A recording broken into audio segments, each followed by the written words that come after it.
Let's call this meeting to order, the Champaign County Board Committee of the Whole for Highway Finance and Policy. It's Tuesday, April 12, 2011. Time is 6:07. Roll call, please. Alex. Here. Ammons. Here. Anderson. Here. Benzel. Here. Bergson. Here. Betts. Here. Carter. Cowart. Holderfield. Here. James. Here. Jay. Here. Jones. Here. Kurtz. Langenheim. Here. McGinty. Here. Michaels. Mosier. Here. Nudo. Here. O'Connor. Here. Petrie. Here. Quisenberry. Here. Richards. Here. Rosales. Here. Sapp. Here. Schrader. Weibel. Here we have a quorum. Seek approval of the minutes of the Committee of the Whole for March 8th, 2011. So moved. Moved by Mr. Quisenberry, second by Ms. Ammons. Discussion, Ms. Petrie. I just want to take a moment to thank Kat for the fabulous job she does on our minutes each time. It's very much appreciated. Further discussion. All in favor? Aye. All opposed, motion carries. Seek approval of the agenda. Moved by Mr. James, second by Mr. Rosales. Discussion. Mr. Quisenberry. I'd like to request that we move item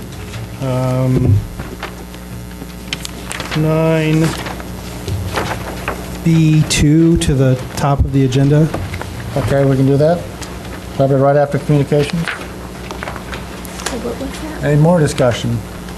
See none, all in favor? Aye. All opposed, motion carries. Public participation. We have one person so far, Mr. Steve Kaiser. I'm Steve Kaiser.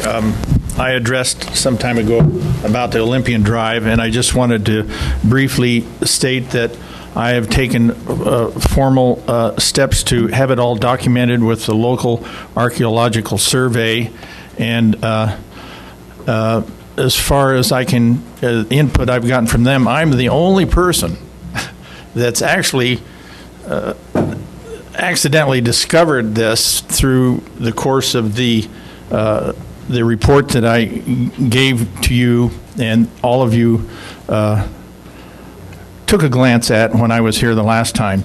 And this is an example of one of an early archaic stone that was found right next to the existing bridge on the saline ditch.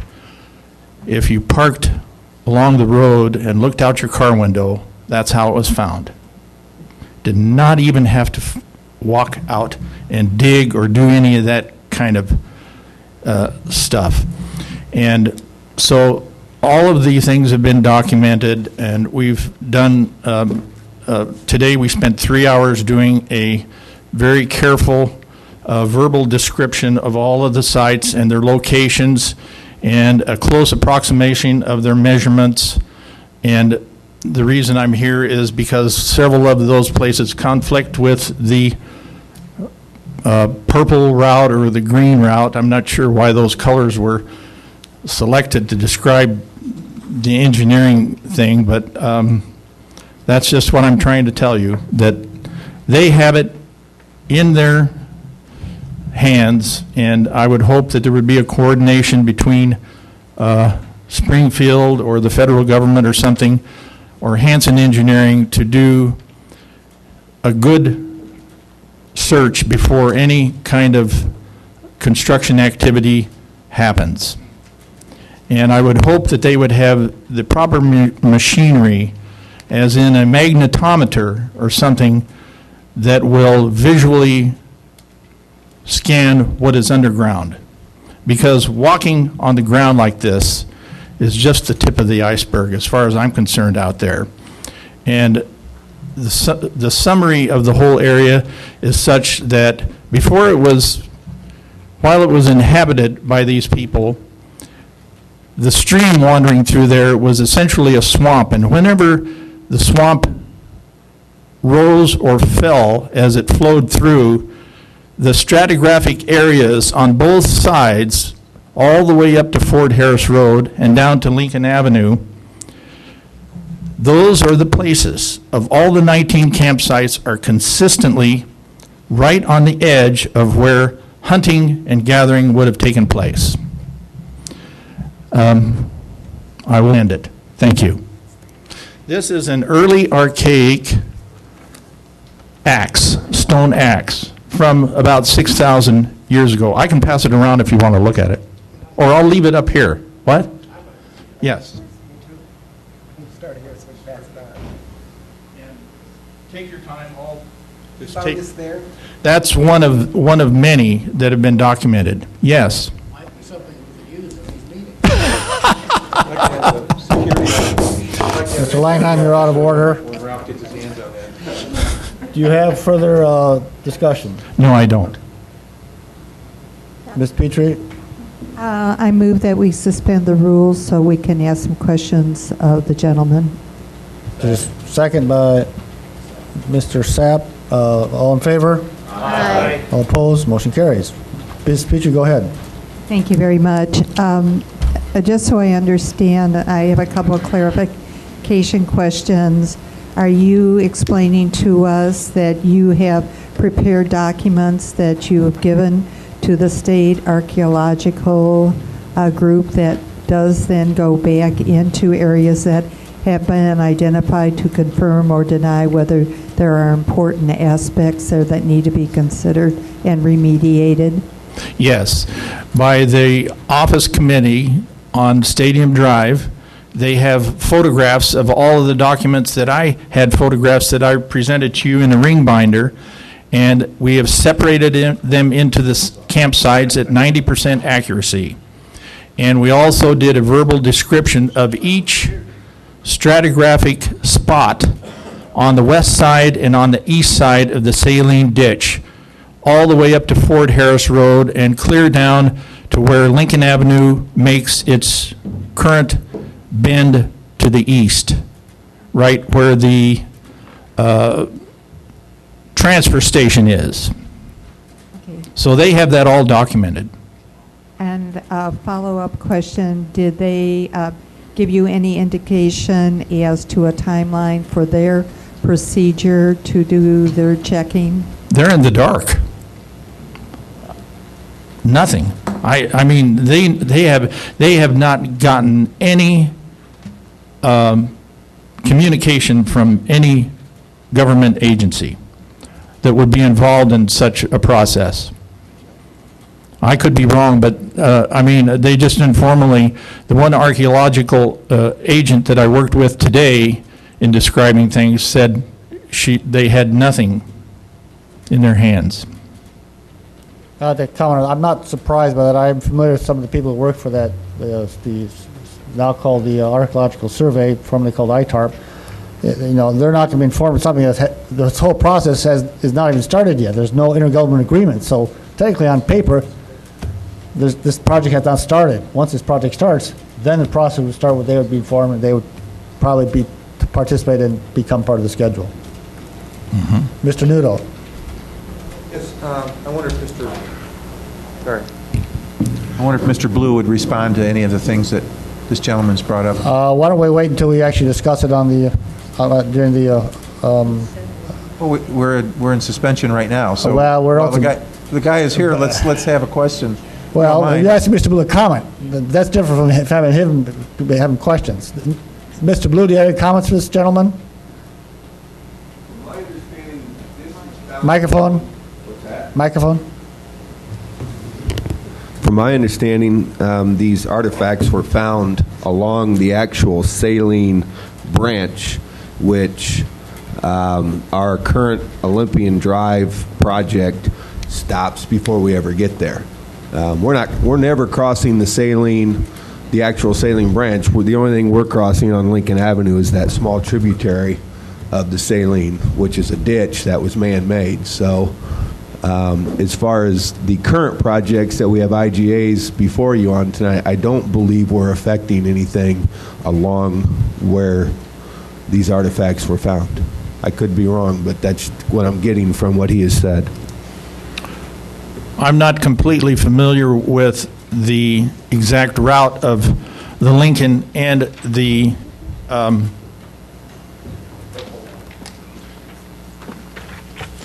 purple line goes directly west, I believe, of a resident named Barron's. That's campsite number 3 in my report, and it's one of the highest points there. And then the Lincoln Avenue part of the purple line veers off to the north and the east and connects up with the road as it goes around there. That's about the only place that I have actually seen.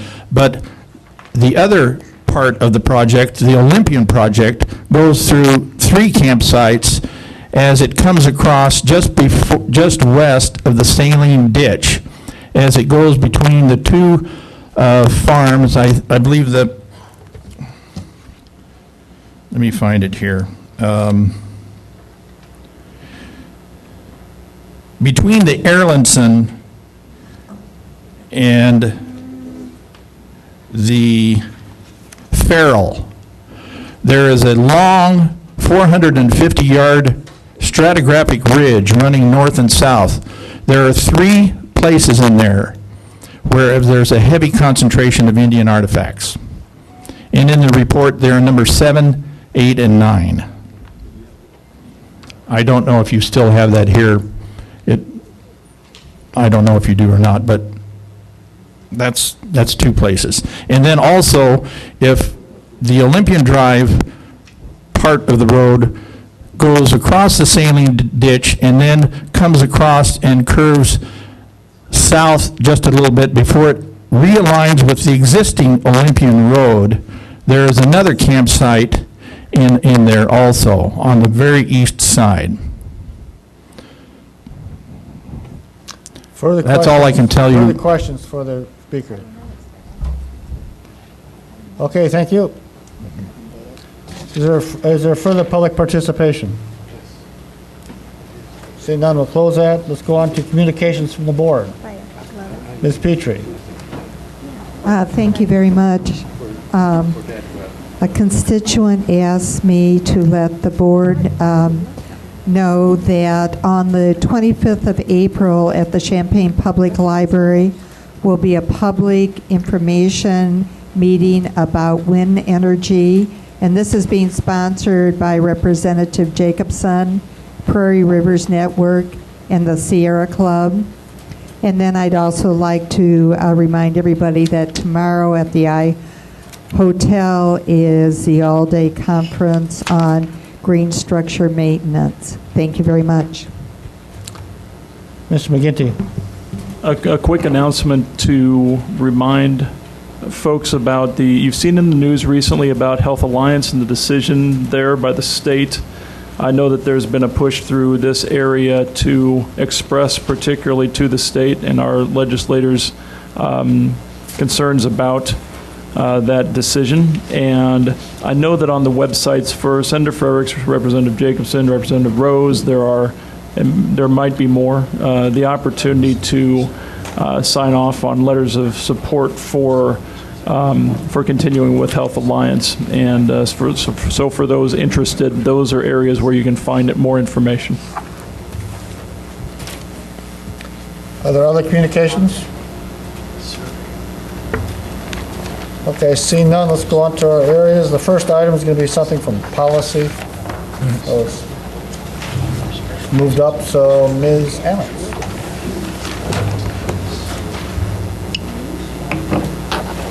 Are you going to do it from there?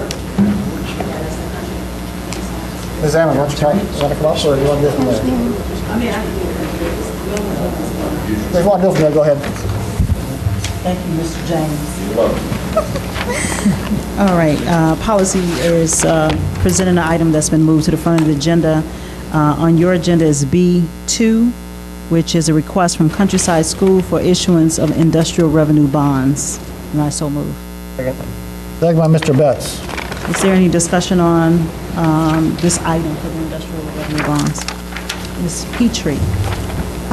Mine is just a question of information. I'm not acquainted with this type of bond, so if somebody could just explain it to me and why it comes under the jurisdiction of the county, and I guess I never thought of a school as being an industry. I say Kurt that Froelich. smilingly. Kurt Thank Froelich you. is our bond counsel and can explain this for you. Thank you very much. And thank you for asking that. I'm Kurt Froelich. I'm with Evans, Froelich, Beth, and Shamley in Champaign. We've acted as bond counsel for the county for probably, seems like, the past 20 years or so. This bond issue is not a typical government bond issue that you would undertake for doing, for example, courthouse work. These are what are called private activity bonds. They're designed to provide money and to pass through a tax-exempt interest component that benefits certain qualifying entities. The typical industrial development bond is for industry or manufacturing. In 1980, the law on that got expanded greatly to any capital project. And the reason was all of a sudden commercial projects became viable for this. And within that definition, it also include Countryside School. It is technically it is. This is a capital project. And consequently, it technically does qualify for tax-exempt finance, which means the interest rate for this organization would be roughly 2/3 of what it otherwise might be if it wasn't tax-exempt. So the county's participation in this is to assist Countryside School, which is a 501c3 not-for-profit corporation, and the 501c3 status gives Countryside School almost the status of a governmental entity in terms of how the federal tax law treats these kinds of financings. The only difference on this between a governmental project and this private project for the school is the fact that we have to have a public hearing on it. In almost every other way, the tax treatment is identical. I appreciate that explanation very much. Okay. Now, this comes out of what's called the Industrial Building Revenue Bond Act, and in addition, that act says basically that the bonds are not the county's responsibility or obligation. They're only the private entity's obligation. The county is on this only to pass through the tax-exempt feature. If there's any other questions on this part of it, I really don't want to spend any amount of excess time on this, and instead turn this over to Earl Heffley, who's in charge of the capital project division of Countryside School, that committee, and have him describe to you the project and go from there. Thank you.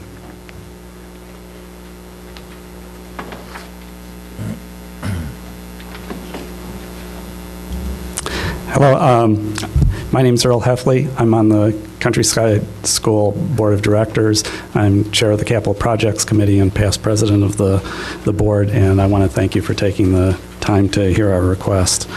As background, the school was founded in 1992 by a group of local families that felt that Champaign-Urbana needed an independent, not-for-profit, non-sectarian elementary and middle school with an enriched projects-based curriculum strong in math and science. After renting classroom space in its early years, Countryside purchased 14 acres at the southwest corner of Kirby Avenue and Staley Road in Champaign and constructed its existing school building in 1996. This project was financed in 1996 through industrial development bonds issued through Champaign County, and we thank you for that. In 2005, additional classroom space was added to better accommodate an expanded middle school program. The original industrial development bonds were called and paid off at that time as part of the commercial bank loan that financed the middle school expansion project. Students are drawn from several cities and towns besides Champaign and Urbana, including Mansfield, Mahomet, Ivesdale, Savoy, Lono, and there have been many others. The school currently has a capacity of 148 students.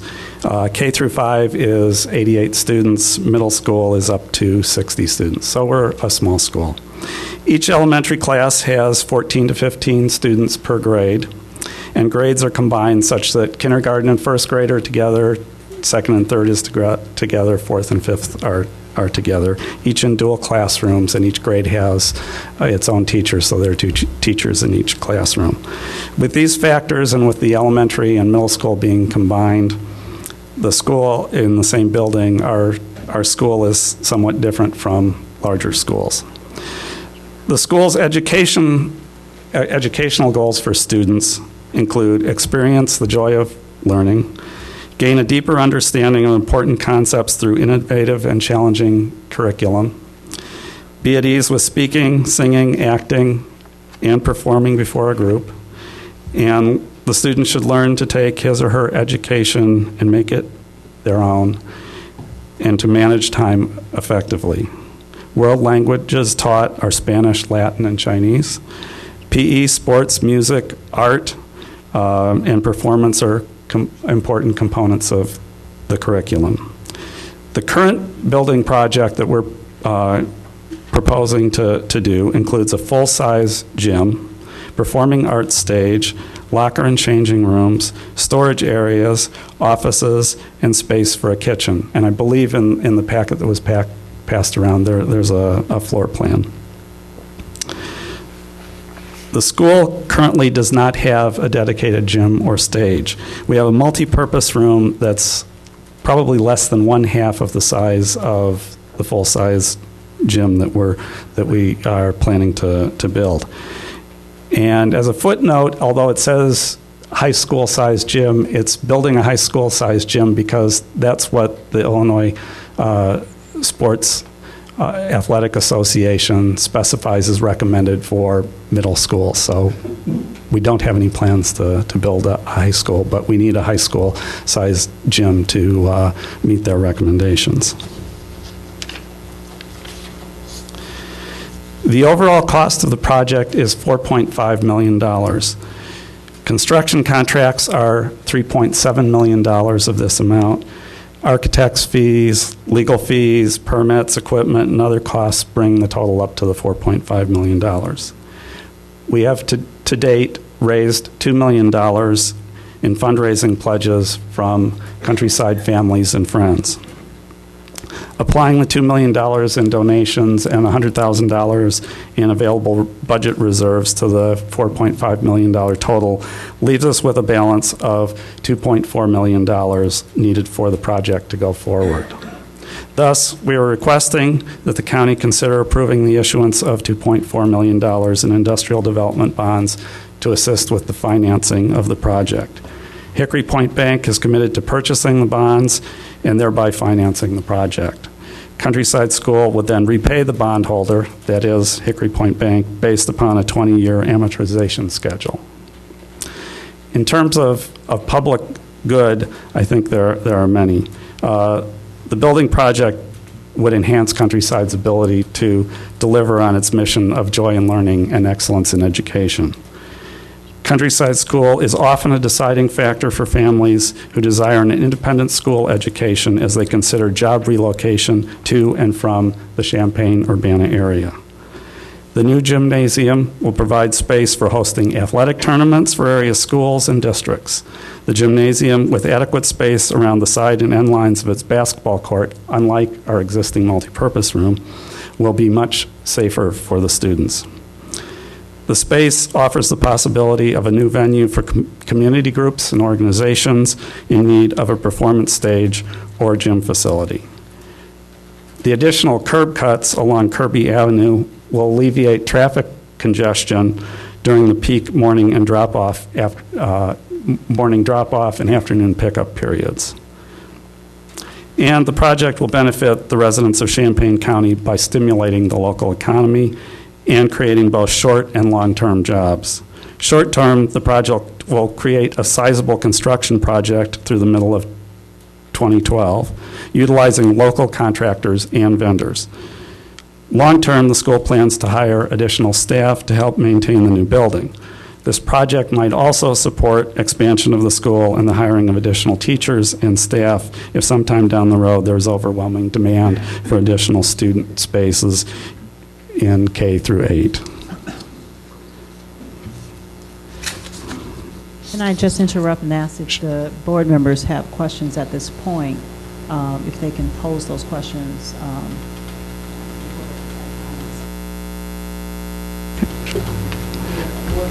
Questions?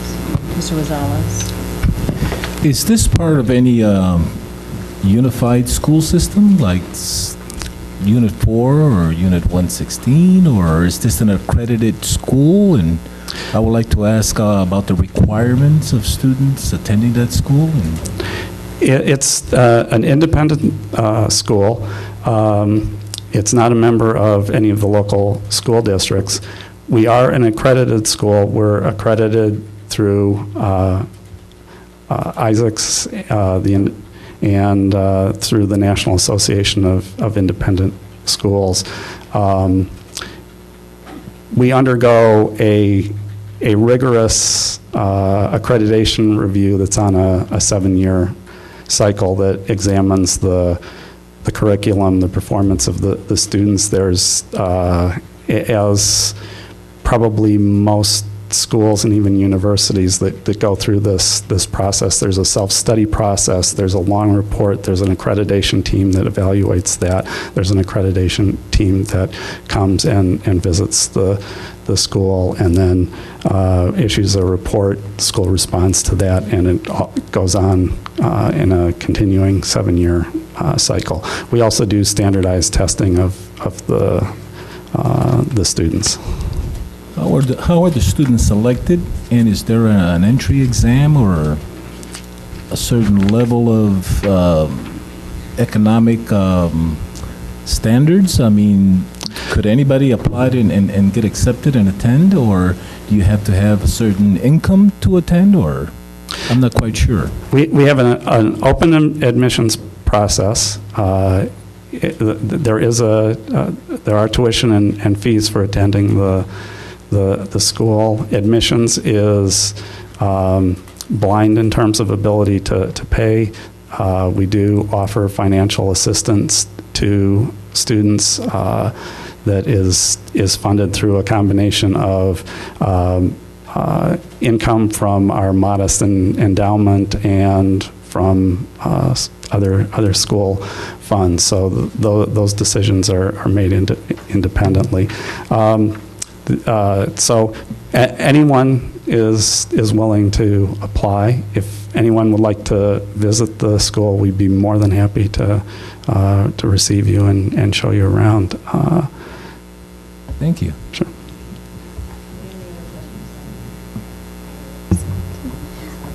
The high school gymnasium that you will be building, you had said that this will be open for, is it like a lease or for other organizations? If other high schools want to utilize it, you'll also host various tournaments at this particular location, which I was just wondering how those items would work out. And I also think that hiring local contractors is wonderful, and that it definitely will stimulate the economy in our area, which is very pleasing. But how will you facilitate this particular gym to Champaign-Urbana or Champaign County? It would be on the basis of availability and our ability to accommodate the event. And depending on what the event is and whether there's any financial burden to the school for hosting it, we would probably do cost recovery for that. We're not interested in making money from such things. And we have hosted various meetings and of community and neighborhood groups in that part of town because there's not that much that's out there west of the interstate right now. So we've done that in the past to some extent, but our multi-purpose room is small, and and those principally, those have been meetings rather than athletic events because our existing multipurpose room is really not a very desirable place to play a basketball game, for example.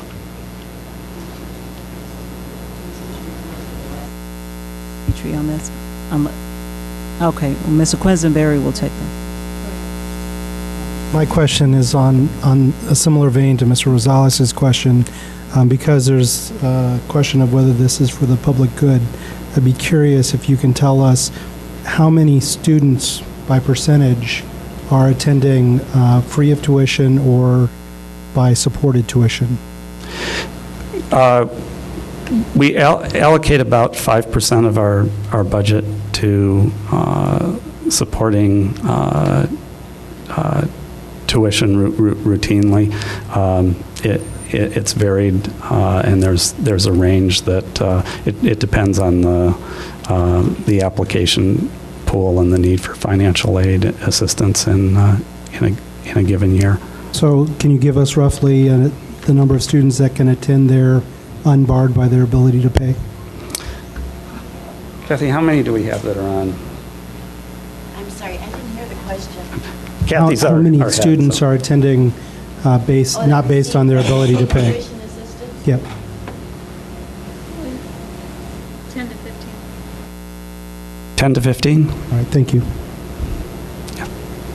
I'm sorry. Microphone, please. Wait, I'm sorry. she's calling it. I'm Go ahead, Ms. Emmons. I did, Ms. Petrie passed it to Mr. Quisenberry to have the last question on this issue so that we don't take up more time than necessary because it's more legislative than anything else. So I would ask for us to just close it at this session and call a vote on this issue, and then we could always come back to the school at a later time. And thank you. I'm not sure, Do we need to? we should have discussion right now, I Okay, so we think. need to do more. Okay. think so. All right, so. Microphone, whoever please, was Astrid. Microphone? How many of these students, you say 10 to 15 to get a tuition system, how many of them go free? Right now. At present, none of them go free. They're all making some contribution to tuition fees. It's a private pay. On this. Mr. O'Connor has one. Well, Mr. Freilich explained it to my satisfaction that the only reason we're looking at this is because it's a legal necessity. And it sounds to me like we're trying to establish ourselves as a 27-member committee to micromanage the school. I don't think this is going the right direction at all. Thank you, Mr. O'Connor. Mr. Nudo. Yeah, I'm not sure the line of questioning as far as how many people are on scholarship or how many people are receiving reduced admission costs. When we're talking about public good, we're talking about the availability of a good education in an alternate fashion. So I think it follows that any student attending there is receiving a good education and is part of the public good. So I'm not sure that line of questioning follows what we're trying to achieve here. Mr. James. And following up on Al's, I would just say that since they've already had a bond in the past and the record sort of speaks for themselves, they've been good stewards of the money, and anything that helps children, we all should be for. Call the question. There you go. Second. Thank you, gentlemen. Thank you very much for coming Thank you. and presenting that information for us. At this point, we will call the question. All in favor? Aye. Any opposition? Nay. Thank you very much. I'm turning it back over to you, Chair Weibel. Okay, If I could just, on that issue, just point out one other thing. It's in your agenda packet. The county board is required to hold a public hearing on this bond issue, and that public hearing is scheduled for 6:45 next Thursday evening, right before the county board meeting. So we will need you to be here at 6:45 for that public hearing. Thank you. We have to have a quorum. Okay, let's go back to the beginning, closer to the beginning of the agenda. Ms. Court, Highway and Transportation.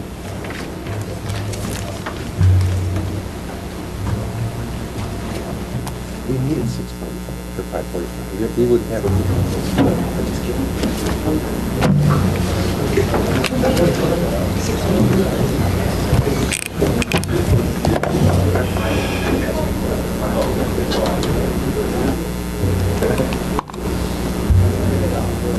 I'm talking about how people.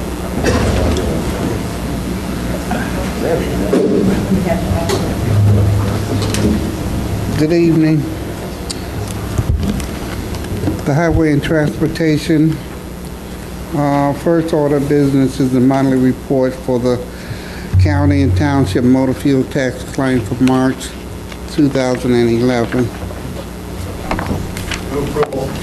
Second. Open for discussion. All in favor say aye. Aye. Anyone opposed? Oh. I didn't see you, Patty. Page 18.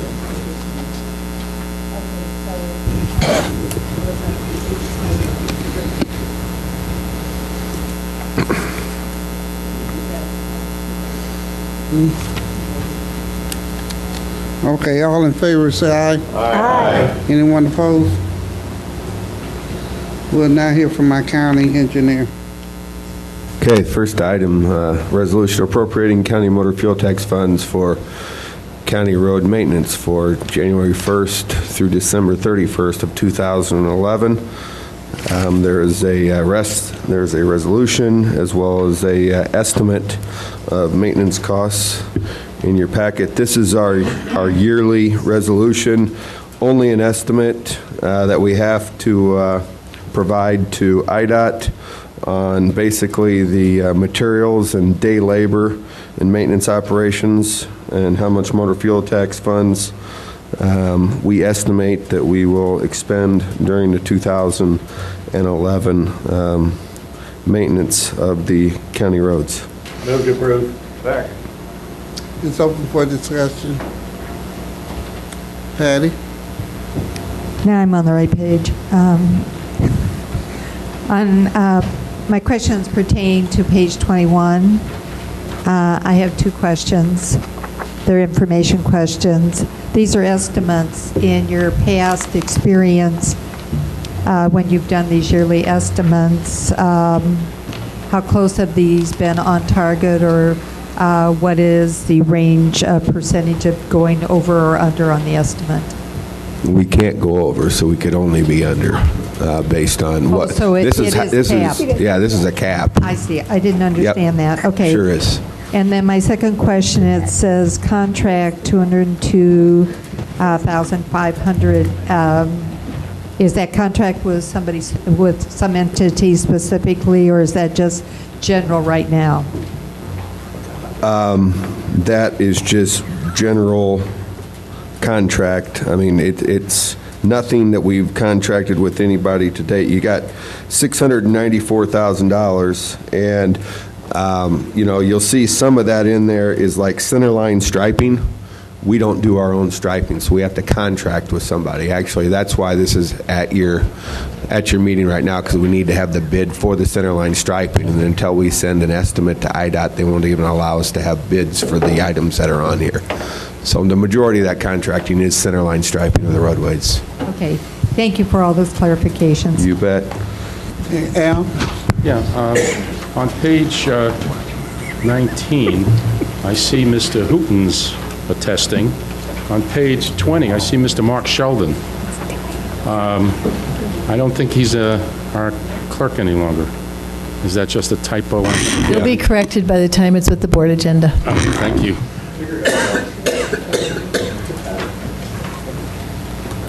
Okay, any more questions? Al, are you finished? Okay. All in favor say aye. Aye. Anyone opposed? Okay, the next item is the resolution appropriating county motor fuel tax funds for the salary and estimated expenses for county engineer for December 1st of 2010 through November 30th of 2011. So this is motor fuel tax expended for the county engineer's salary and estimated expenses. Move approval. Open for discussion. Patty? I have a run of information questions here. Is a county engineer's salary always paid out of motor fuel tax funds? Yes, and then there is also monies that come from the federal aid secondary funds that reimburse the motor fuel tax funds 50% back for the county engineer's salary. So that doesn't come from tax levy. As far as the county's tax levy, it comes from motor fuel tax funds and federal aid funds. And this is by statute, is that correct? Yes. Okay. And then my second information question is this $21,000, it just says for expenses, and there's no details for these expenses. Could you elaborate on that? I would say half of it, Deb, half of it's car expense, right? And the other half is travel and those types of things for outside meetings outside of the county.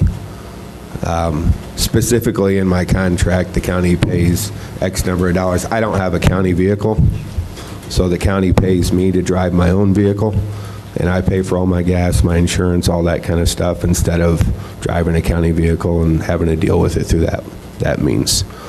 So about half of it's for that, and the other half is for, like I'm going to Minneapolis next week for the National Association of County Engineers meeting, which I'm very active in, those types of things that I need to do to kind of continue my professional status in the county engineers ranks.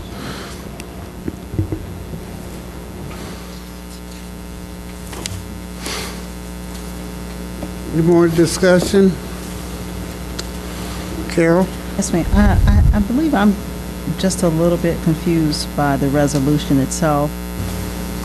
This salary and estimated expense of the county engineer, this is just for you. This is what we need to talk about as far as your personal salary for the year. Right. What are you looking at? Or is this the increase? I'm a little bit confused about which one this is. If I could, just as a reminder to the board and those of you who are new, Jeff has a 6-year contract with the county board, which was established last fall. This is a wage freeze for the county engineer for fiscal year 2011. It's the same salary he was paid in fiscal year 2010. The reimbursables are also not increased, and this has already been adopted and approved by the county board with his employment agreement. It has nothing to do with the departmental increases that we... No, Thank you. no. That's what I'm saying. This is not the same. Okay, any more discussion? All in favor say aye. Aye. Anyone opposed? All right. Item 3, resolution authorizing the county board chair to sign the local agency agreement for federal participation for the County Highway 11 bridge. You'll see here not only the resolution authorizing the board chair to sign the joint agreement, but as well as a copy of the joint agreement. There was already a resolution before the board which appropriated the motor fuel tax funds in order to match this. You'll see it's a $1,025,000 project.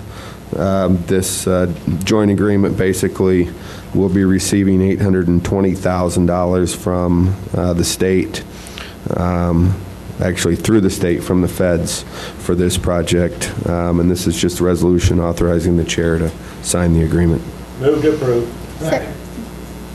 Open for discussion. Me again. Patty? Since I don't know what LA stands for, what is the 205,000? Local agency. I'm sorry, what? Local agency, it's 80/20, the cost of the project. So this is the cost to the county, 205. Yes. Thank you. Any more discussion? All in favor say aye. Aye. Anyone opposed? Okay. Next item is item number 4, intergovernmental agreement for Olympian Drive. Hopefully, everybody's had a chance to go through this. And I guess I don't see the need to read through it sitting here before you, but obviously would answer any questions that you may have with the Olympian Drive. Obviously, this project's already been approved. This is just the intergovernmental agreement giving the City of Champaign, the City of Urbana, and us the ability to work together to actually complete. There are 2 Olympian Drive projects. You'll see Project A and Project C. The project on the far west end is the City of Champaign project, and the project that we've talked about quite a bit is the project from Apollo over to Lincoln Avenue. So, A motion by Betts and a second by Ralph. On the bus or one at a time? Okay. What time? I just said it was just one motion. I wasn't going to do both at the same time. You want to do both of them at the same time? Omnibus.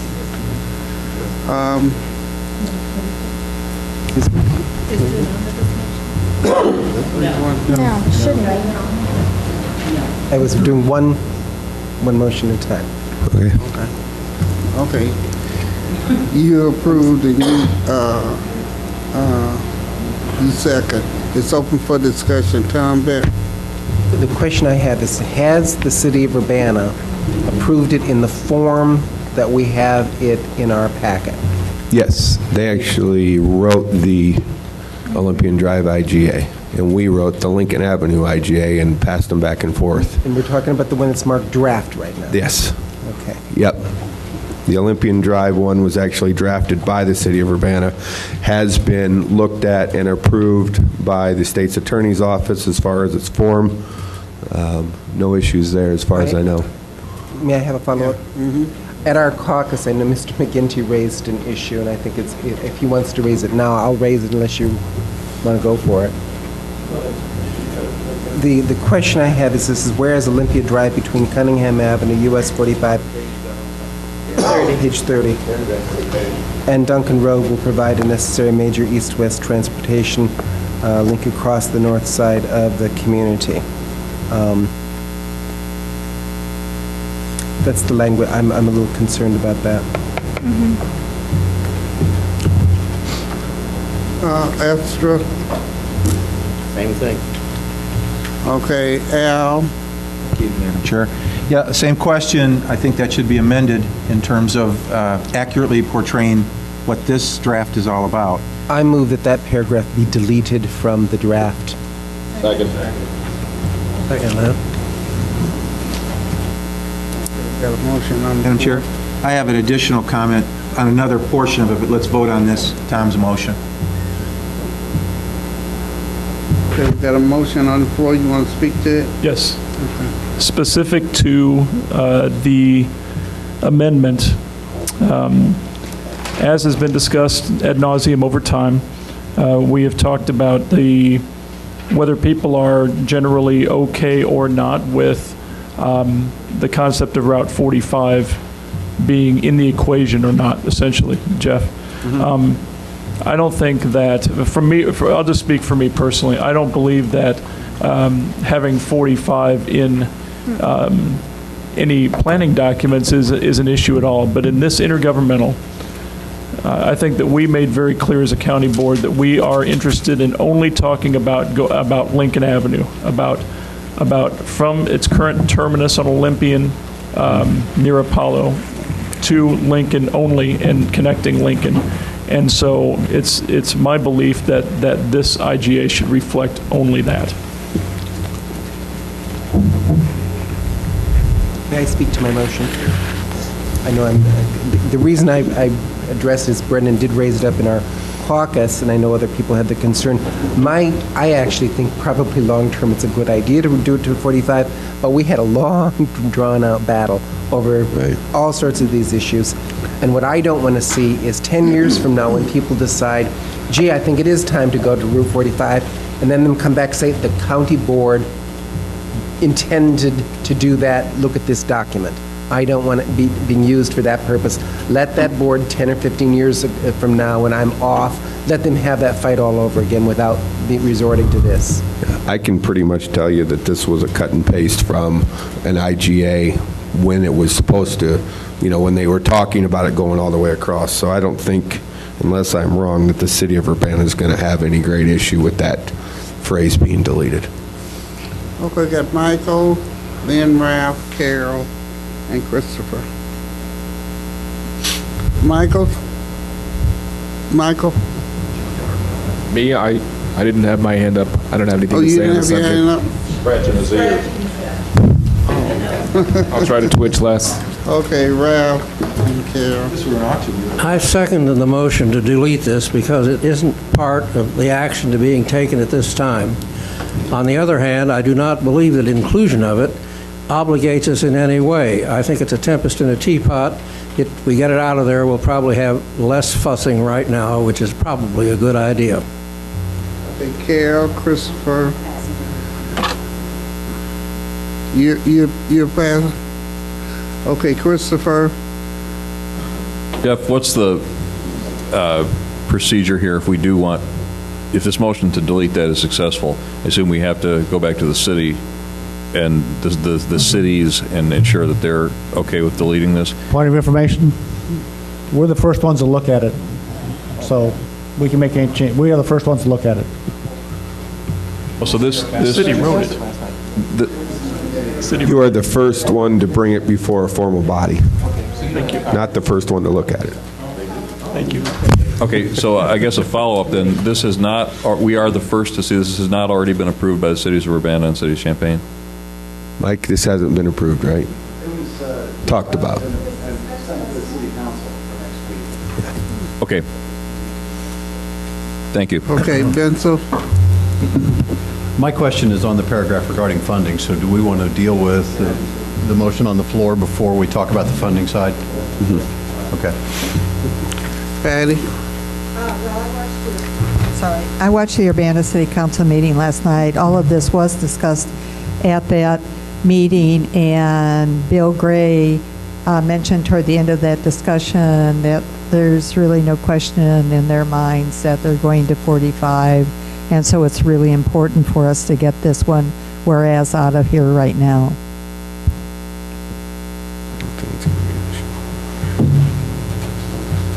Any more discussion? We're going to vote on the amended motion. Amendment. Mm-hmm. Amendment. We'll just do that amendment. All in favor of the amendment to strict Olympian Drive between Cunningham and 45? Is that it? Off the draft, say aye. Aye. Anyone opposed? Okay. Now we can go back to the original motion as amended. Okay, Al? Yeah, and I'm sure Ron will contribute. On page 34, I have a question of a legal nature. Discussed this with Ms. Busey, and I just want to make sure we're clear on this, because this is the function of the board and the county board chair and the engineer is different than what it is in the next one. But if I go to page 34 and look at paragraph 8, further actions, I don't want to read the whole thing, but it says in the middle, the mayor and the city manager of Champaign, the mayor and the city engineer of Urbana, and the county board chair and its county engineer are hereby authorized by approval of this agreement by the respective governing bodies in Urbana, Champaign, Urbana, and county to execute any such documents necessary to carry out the terms of this agreement.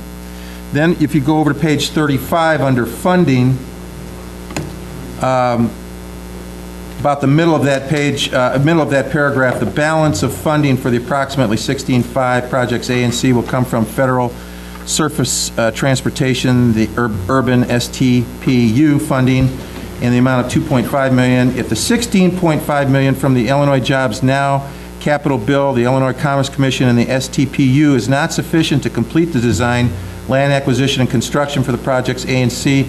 Then the parties shall consider using either additional STPU funding, a local match, and other available funding to amend this. Now, in the other document, it's clear that this will come back on page 39 under paragraph 4, that the any changes on paragraph 4, any changes in the scope of work in terms of the contract, project X would exceed the costs to be paid by the county as set forth in the intergovernmental agreement will require prior approval of the county board. And so Deb has semi-convinced me that amend means it comes back to the county board, but in that previous paragraph, even though it may not apply to funding, it does say that the county board chair and the engineer have full authority to enact these things. And so I want to be sure that this language is clear, that it does come back to the county board for any additional funding. I'm fairly clear that Deb is right, but I don't know why we can't insert a similar sentence in the funding portion as we have in the other. I guess. Point of information. The county board chair is authorized to sign documents only with the consent of the county board. Period. I mean, there are exceptions to that. The only exceptions are when I'm forced because of time, sometimes we have to do it. But I sign it at the authorization of this body. And I don't have a problem with that. I just don't know why we can't enter additional language from the same comment here under funding so that we're clear on this and there is no confusion. Thank you. Opportunity to, interpret. Why leave it to interpretation? Okay, Ron? That hit on one of my points exactly. I mean, I'm not an attorney, but to me, when you combine the language that he's talked about along with paragraph 15 of that says no amendment to this agreement shall be effective unless it is writing and signed by the parties hereto. Previous paragraph, we said who the parties hereto are, and for the county, it's the county board chair and the county engineer. I don't believe Pius would certainly do that. However, maybe he's not, maybe we don't know that, but regardless, to me, it seems like whoever that chair is does have the legal authority to do that in this document. There's no description of parties, you see, and that's why you need to have a clarification of who the parties really are. Okay, Patty? Okay, you may tell me I'm out of order, but if not, this is an important comment. If you go to page 42, which actually puts us into the next resolution. I know. It's paragraph 11, and at last night's meeting, Bill Gray suggested that the last two sentences of that paragraph 11 be struck.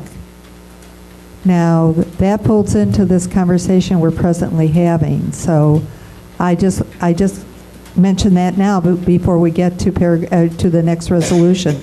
What was the reason for that? Can we ask Mr. Munson to answer that question? I was not there yesterday. Point of order. Please, thank you. We're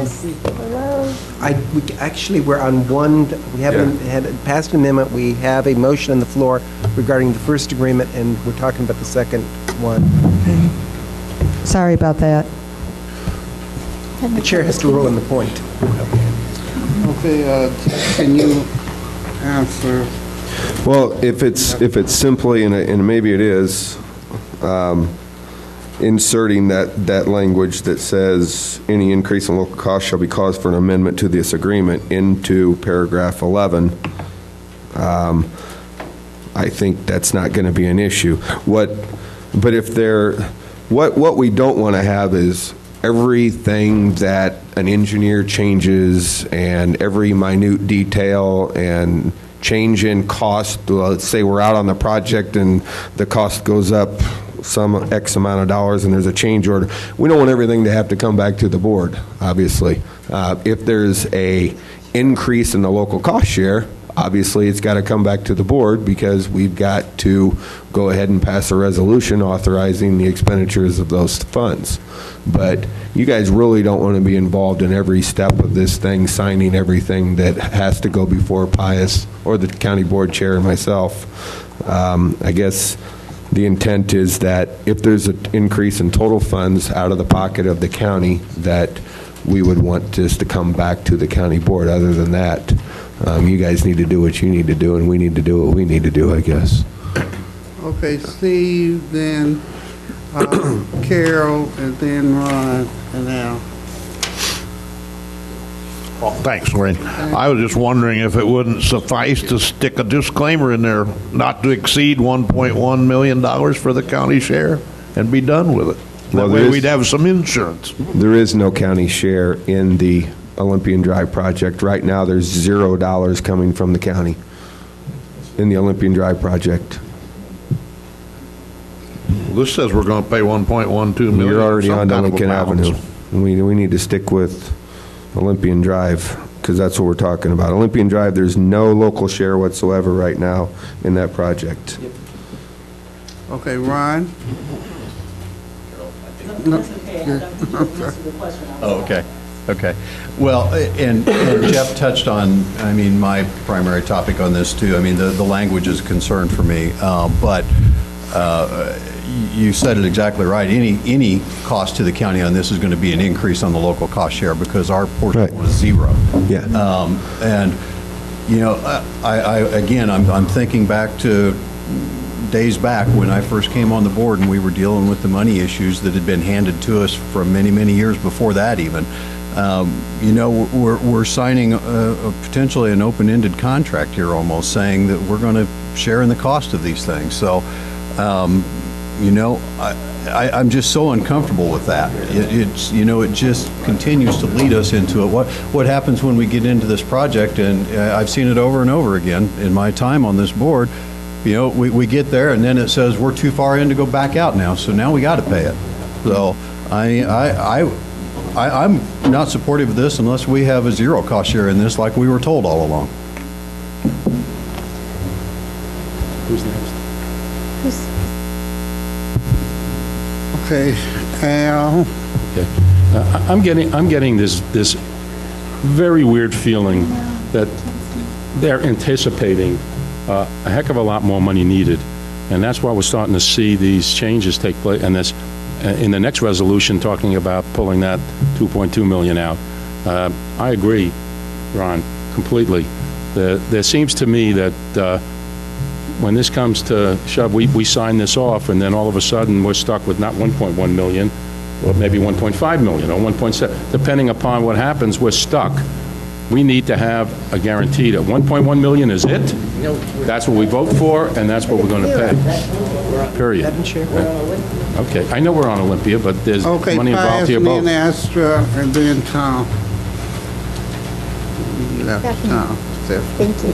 Call me, Lorraine. Okay. As far as putting a cap on it, there's two ways of doing it. You can say right now we want to put a 1.1 million or X number of dollars cap on it. The problem is the next county board can change that by discussion and negotiation, okay? Or we can put in there language like we have in the Lincoln Avenue contract that says that it will come back to the county board to be discussed and negotiated. Either way, it is impossible to say we're only going to spend $1.1 million on anything because the next county board can say we changed our minds. We cannot bind a future county board on anything. And this will be for a future county board. We can put in language there that says that if there's an increase in expenses, like is in the Lincoln Avenue agreement, that it has to come back to this board, be discussed, negotiated, and voted on at that time. So my viewpoint, putting a cap on something like any number is really not a good way of doing it. Let's make sure they have to bring it back to this board to discuss it. Parliamentary inquiry, please. Can we have clarification on what the motion on the floor is at this time, please? My motion is that we add to the resolution here that any changes in the scope of work and the terms, excuse me, Any changes in the scope of work and the terms of the contract for projects A and C, which exceed the costs to be paid for by the county as set forth in this intergovernmental agreement, will require prior approval of the county board as set forth in paragraph 11. Could you identify what page you're on, please? 6. I'm on page 39 of the next. That's not the point of order is the resolution you're looking at right now. This motion is for Olympian Drive, not Lincoln. I understand that, but I am lifting the statement from the other one to insert in this one. Where in this one? Right after page 30. 35. 35. It's 35. 35, paragraph, at the end of paragraph 11. Please, I'd be... Just say, the county under this paragraph, the county's expenses shall not exceed 0. Well, see, here's the problem. If you look at the prior sentence, there is a statement here. It says, if additional STPU funding, a local match. Yes. And so they've opened it up. If you want to eliminate, if you want to say 0, Tom, that's fine, but you got, well, you can eliminate a local match in there, and then you've got what you want. But this is the problem. You have inserted a local match, which opens up the opportunity for additional funding. It sounds, Jeff said, well, it's 0, but it's not. If you would have put in, if you had left out a local match, I'd buy that. But it doesn't say that. It says a local match. And so now the can is open. But Alan, if you take everything else you consider using to shall, the party shall amend this agreement and then eliminate it. That would be that. Well, I still have a problem with who the parties are, like Ron does. So I want to identify who the parties are, and that's the county board. I'm going to turn it back over to the county engineer. Well, the parties to this agreement are Champaign, Urbana, and the county, obviously. Here's, in all likelihood, and what would happen if, for some reason, this job went over whatever dollar amount is in here, is that there's only $2.5 million in STPU funding in this project. STPU funding can be up to 50% of any project in the Champaign-Urbana Urbanized Area Transportation Study, or CUATS. So the likelihood of a local match having to come from anybody's pockets for the Olympian Drive project is very limited. So I believe if you just want to take that out of there, I don't think it's going to be a big heart attack situation as far as the local match stuff. Or if you just want to insert what we put into paragraph 11 from the Lincoln Avenue one, it says, any increase in local cost shall be cause for an amendment to this agreement. I think either one is going to pretty much have the same effect, I would imagine. Yeah. Let's hear from our administrator. I wonder if you're on page 35, under paragraph 11, funding, where it says, the third line from the end of that paragraph, where it says for projects A and C, then the parties, if instead of the word parties we used, then the governing bodies of Champaign, Urbana, and the county shall consider using, and leave the rest of it the same so that you define who the parties are. Okay, that was your motion, Al. Yes, ma'am? You want Deb Busey to restate what she just said?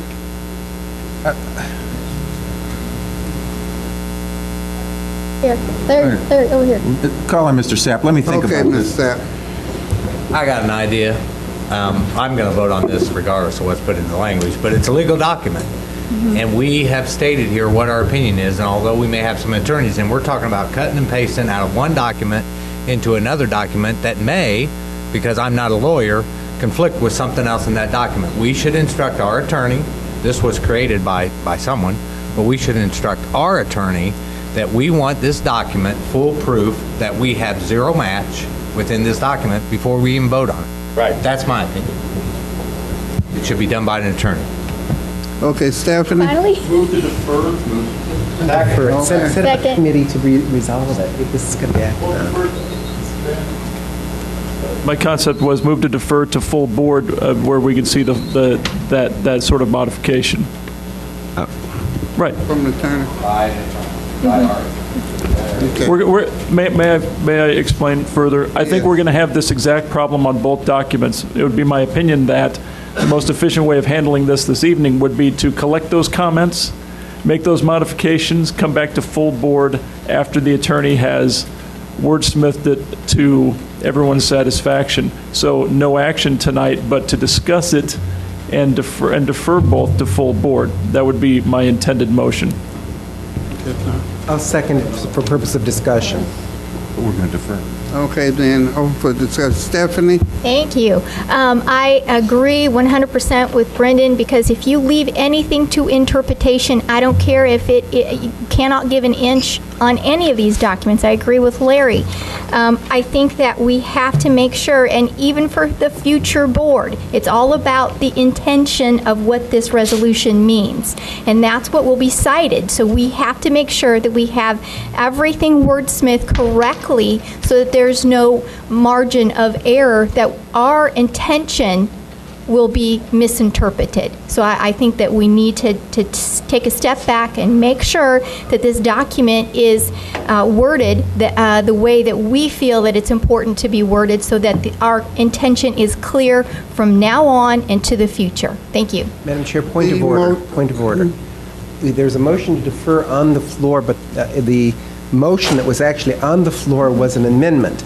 And you cannot defer the main motion right now. It's out of order. You can only defer the amendment unless the person who, and I would withdraw my second to the motion defer, then we could defer, we could withdraw the amendment and then the deferral. If we're going to be technical, that's what we need to do. Okay. You are correct, sir. Point of information, who was the primary mover? You moved to defer, I seconded. Oh, so I will withdraw that so that we can deal with the amendment. The amendment has to be withdrawn or acted on. Okay. I move to withdraw my motion. Okay. Now you can make a motion to defer. Now we're going So I'd like to move to defer. Okay. Because there's only one item in front of us, I will move to defer just that one to the full board. And someone should help me here, because I would still like to have discussion on other comments that we have prior to acting on that motion. And I would second the motion to defer with the proviso that the board can continue to entertain comments through email and through directions to the chair of the committee and to the highway engineer regarding our concerns. Can I say something? I'm not going to be here next Thursday. There's no way for me to be here. Did not intend for that to happen, but is there anything in this agreement engineering-wise that I need to look at before the board meeting, or are we just worried about the dollars and cents of this thing? You have a right to be. Okay, Steve Mosier. Yeah. Jeff, I was concerned about condemnation on that property, and if something needs to be inserted in there about quick take, if it's going to drag through condemnation, that you've got to get control of a right-of-way through quick take rather than taking it to court and fighting a condemnation thing all the way through. It's really going to put a delay in things. I know you had to use it on Curtis Road. Well, we asked to use it, and we never got to that point. It actually all kind of took care of itself. But we did ask the state legislature to give us the authority for quick take. We just never had to use it. You got a preliminary feel about how hard it's going to be to get this right away? For Olympian Drive? Yep. Well, you've got the Squire family where two of them are for it and one of them is opposed. I don't know how that's going to play out, but other than that, there's really nobody to deal with that's going to be of any great difficulty. I think it's going to be big difficulty. Yeah, could be. Okay, Al Nudo. I'll pass. I think I'll pass. Thank you. Pass it. This is an engineering question. On page 31, first whereas at the top of the page, it talks about the design and construct the section of Olympian Drive from Champaign Avenue to Duncan Road. maybe I fell asleep at the meeting that we had the huge, long discussion on all of this, but I don't remember any discussion about that section or us approving that section.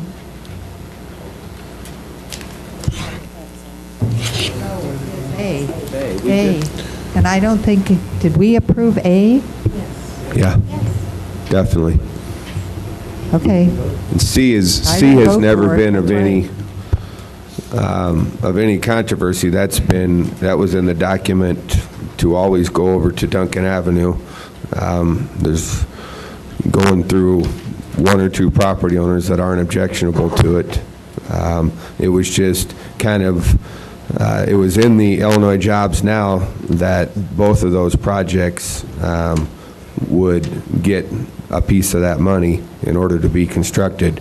It was just never of any great, I guess, public controversy over Project C, so it really kind of skirted along with the whole Olympian Drive project. Yes, I did see the funding for it. I just didn't know that we had taken an official action on it. Thank you. Okay, Carol Evans. I just want to speak to the deferment that's on the floor right now.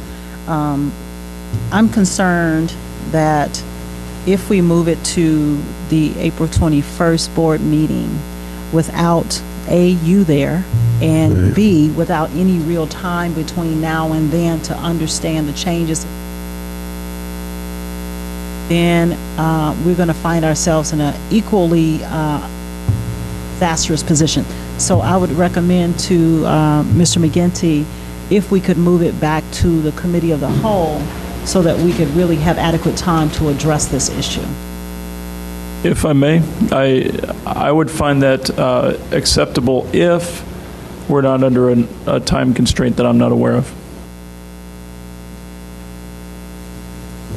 I'm not aware of any humongous time constraint for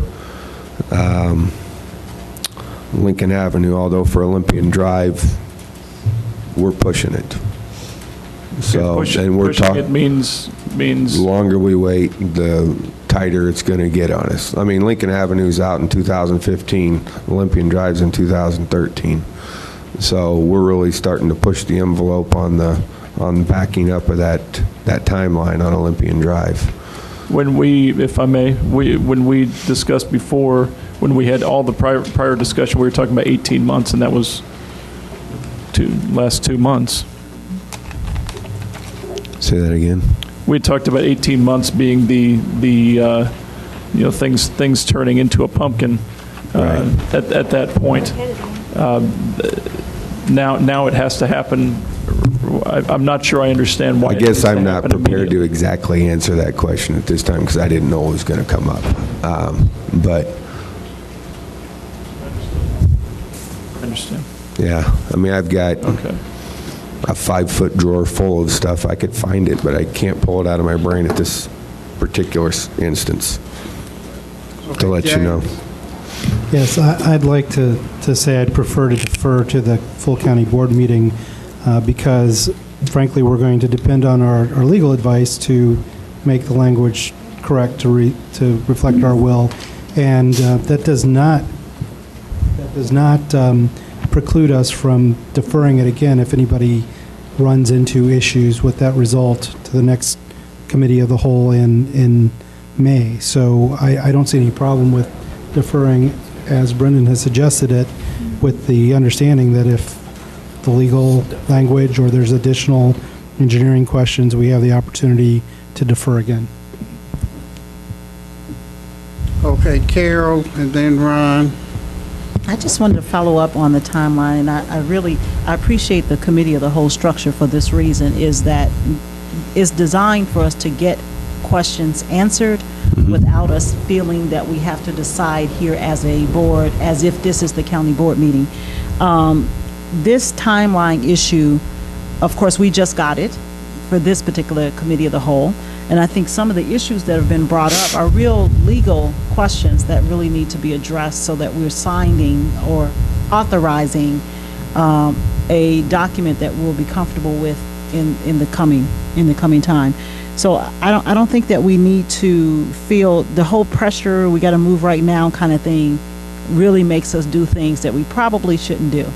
At this point, my recommendation stands that we move it to the committee of the whole so that we can really have time to really separate some of these issues out in these two locations and come out with an agreement that we all can really work with.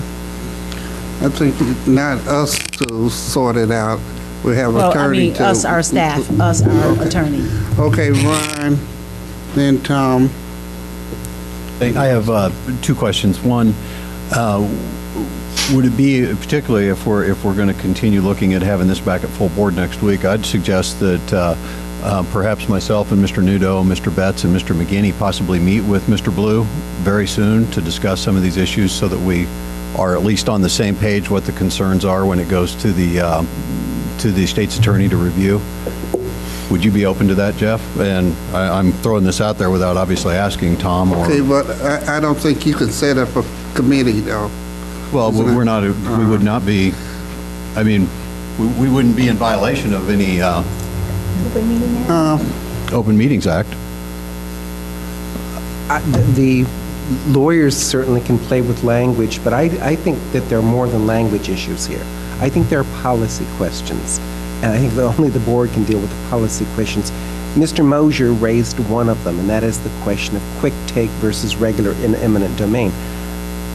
That's a legal issue, but it's also a policy question that this board deals with. And one of the things that struck me very early on is that paragraph 8, Part A, grants carte blanche in terms of including, if necessary, eminent domain for right-of-way acquisition. Well, this property is in the territory of Champaign County. It's, I would presume, our state's attorney's office that would be 34, that would be acting under eminent domain. We're giving them that authority in advance of knowing what's going on, and of course, quick take is a whole other separate issue in terms of how you deal with that. And of course, whenever you're talking about eminent domain litigation, you're talking about finances, money. So I think there are actual policy questions as well as just the legal terminology issues. Hey, Ron? And I'm fine with that. I mean, if it's inappropriate to meet or no one wants to meet, that's okay. I don't need any more meetings in my life. But my follow-up part two of that is I would like to request that we have the state's attorney here when this comes back to us, so that if and when we have questions at that time, I'm sure we will, they could be here to answer it. Okay, Astra, and then Stan, James. Okay, Stan.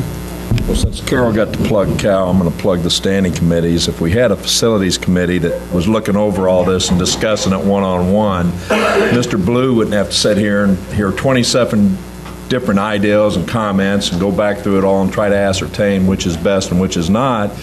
And those members that are not on that standing committee that would come to those committee meetings could have their input and guide that committee and ask all the right questions. But that way, Mr. Blue is dealing with a group of people that are really fine-tuning this, and we don't have an hour-long discussion about what might fit and what might not fit. So, like what Ron was saying, he was suggesting 4 people go talk to him. I've always felt like when you have a committee that can deal one-on-one with your officials, instead of 27 people giving them ideas, it seems to work a little better. But thank you for giving me time to have my plug. Patty. Patty. Thank you. Again, a point of information, either Ms. Busey or Mr. Blue, or maybe Chair Weibel. So we discussed this and we honed this document to our satisfaction, and we pass it, both documents, hypothetically. Then it goes back to Champaign and Urbana. Is that accurate? And then they, in turn, have a chance to hypothetically adjust the document to satisfy themselves. Ms. Busey is not only nodding her head yes, but smiling at the thought of all this process. Yeah, but you can't have people amending documents that have already been voted on,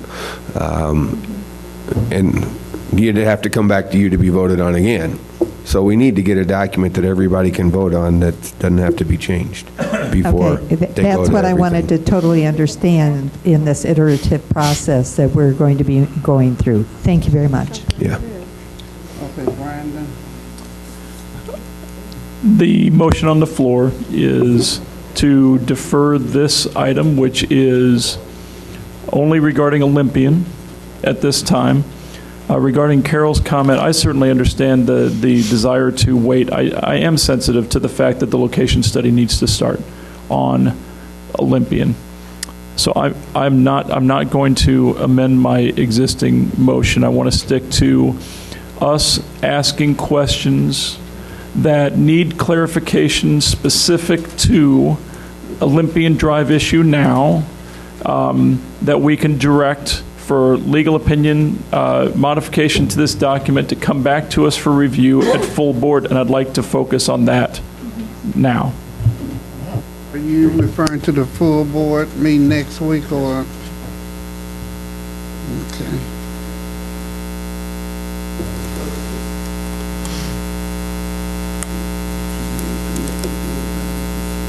Yeah, although it's, I'm just looking for other comments that people have about this. In my opinion, I think that we've addressed the ones regarding Olympian Drive. I would be prepared to vote on it unless anyone else has any other issues. Okay, Larry. Well, I guess my only other comment again is that we got 3 parties involved, so we have our own opinions on how we want this thing written. I can guarantee you Urbana's is different. Involves the 3 attorneys.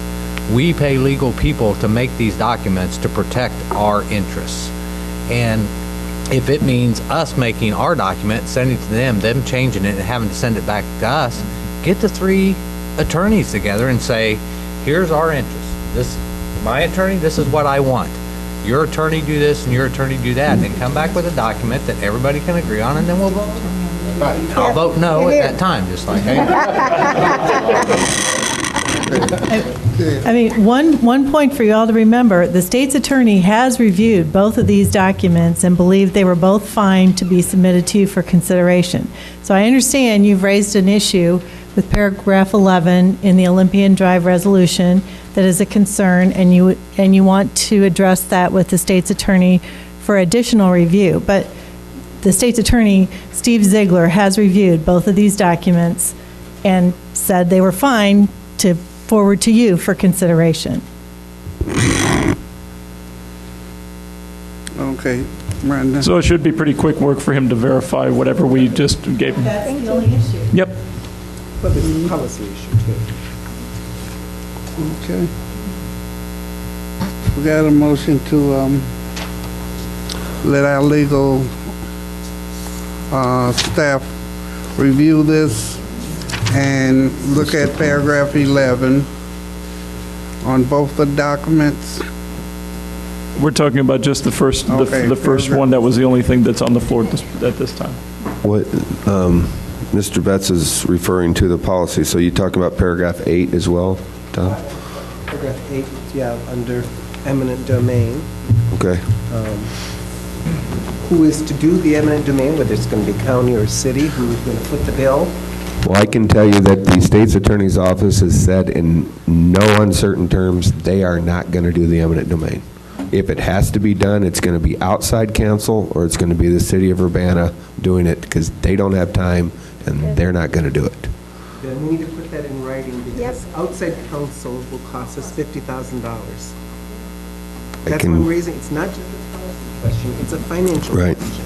Plus, the document specifically states that we're responsible for that aspect. It doesn't defer back to the city of Urbana, so. It specifically says that in the right-of-way that the county shall be the lead agency, but it doesn't talk exactly about what all that, means. Patty. Considering all of the legal questions that have come up this evening, I guess I have great concerns as to the concentration and focus of the legal advice given to us. John. Well, I don't want to belabor this. I'm really tired of this subject, but through all of the discussion, it's been a known fact that one of the reasons they wanted us on board was because they wanted us to do the eminent domain because they can't do it outside the city limits. So we're going to be stuck with it. Let's don't try and evade that issue. Okay, Jan, and then Pius. I'm sitting here wondering, when we did the Curtis Road, that involved all three, right? Right. How did we do that? I mean, we had worked had together. families there that we had to deal with over a period of time. Who did in that case? We worked together between the state's attorney's office and myself and the city of Champaign and Fred Stavens, their attorney, and we drafted everything jointly, negotiated it jointly. It had to come to the county board for approval to ask for quick take authority, and that was approved. There wasn't any great any great wording in that particular document either that said exactly how it was going to be handled. I just can't foresee a document where you can write down every possible scenario of everything that can possibly happen in a project of this magnitude. It's just almost impossible. I know we want to, but we'll be here for Well, that's what years. I kind of remembered, and you did come back when there were things that we had to deal with. So I don't see why this has to be that way. Okay, Pius, then Tom. I'd like to reiterate what Mr. J just said is true. The county would be in charge of any sort of eminent domain like that.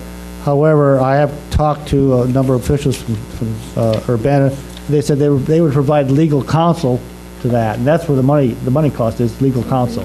So yes, we still would be the lead person for that, but the point is that Urbana would provide legal counsel for it, and I think we should try to get that into the contract. Yes. And I think that what Chair Weibel just said is probably very accurate, which is why I have no problem with inserting a sentence that says that the cost of legal expenses for purposes of eminent domain shall be borne by the city of Urbana. Since our state's attorney said they're not going to do it. Absolutely did. And therefore, someone is going to do it, because we've seen the parties in this particular instance, having been on this board a long time. I think these are not going to be easy parties to deal with, and I think someone's going to end up in court. I think Mr. Mosier would agree. This is going to land in court. Well, I agree with you, and if we're under the gun as far as time constraints, you're going to have to use quick take if you got to condemn it, and there's no way you're going to be able to do condemnation on this thing in 18 months. I think it needs to be looked at, and I don't think it's our responsibility to pay for it. That's what I'm saying. Let's insert that. Hey, then, Ron. Everything that we're talking about here in the end all boils down to dollars and cents. We're all trying to get language in here that's going to help us control the bottom line of this project in the end. I mean, we wouldn't be talking about it if it wasn't potentially going to cost us money at some point. Which takes me back to really my bottom line on this thing. There was a lot of debate on this for months and months. We all know that. We all know how much we went through on this, and this thing passed this board without my vote, obviously, and probably won't have it again, but I still have concern for the county.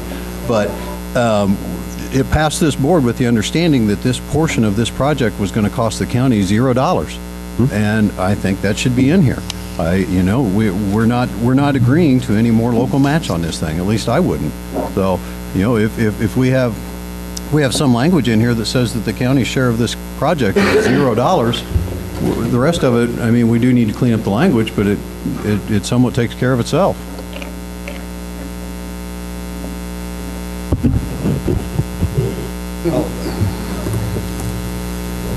Call for the question.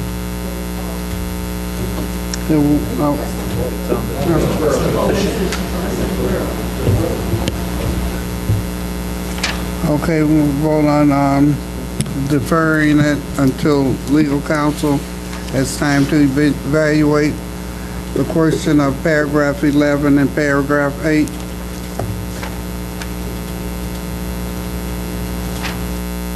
Saying that the county will not fund any of this part of the project as far as the right-of-way. And I guess it's just a bridge in paragraph 11 we're talking It's about. just the total funding of the project. Okay, the total funding. All in favor of deferring the resolution, say aye. Aye. Okay.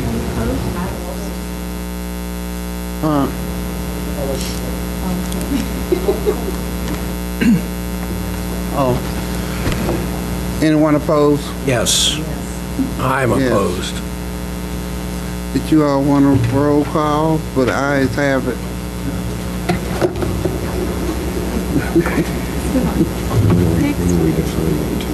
Okay, we're going to defer this until, my thoughts were until the meeting next week. Okay.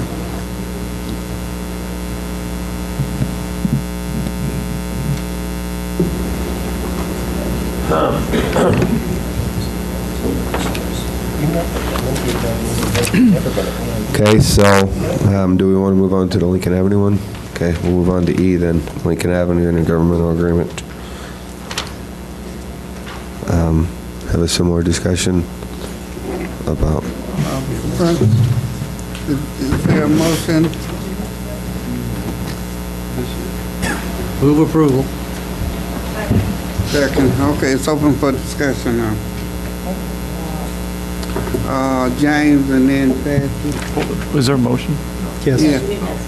For what? For the For two. Lincoln Avenue. Langenfeld. For Lincoln Avenue. For deferral. For approval. I assume. Who made the motion? What's the motion? The motion has deferred. Oh, I did. Ralph did. Okay, to approve. I have a concern with this. This was discussed in email between one or two people, but I'm going to voice it. In paragraph 10 on page 42, it discusses the purple alignment as the guide for this project. I know that when we passed the purple alignment, there was a qualification that the road move no closer to certain property owners in the process of going forward in engineering design.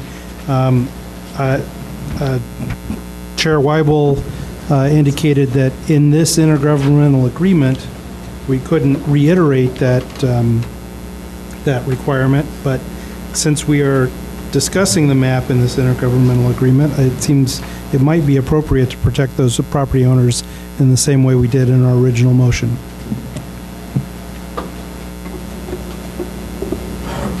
An amendment? Are you making? Point of order. Well, just like, actually. Okay, Pius, I would can you suggest, speak on that? to answer your question, why don't we just have a reference back to that resolution? As outlined in resolution number. Do it that way.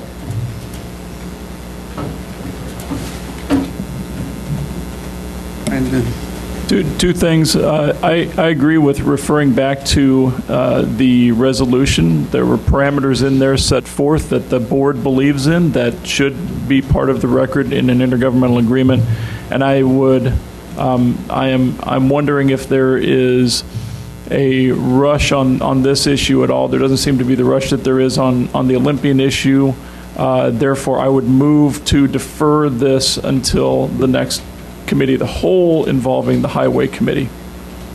Second.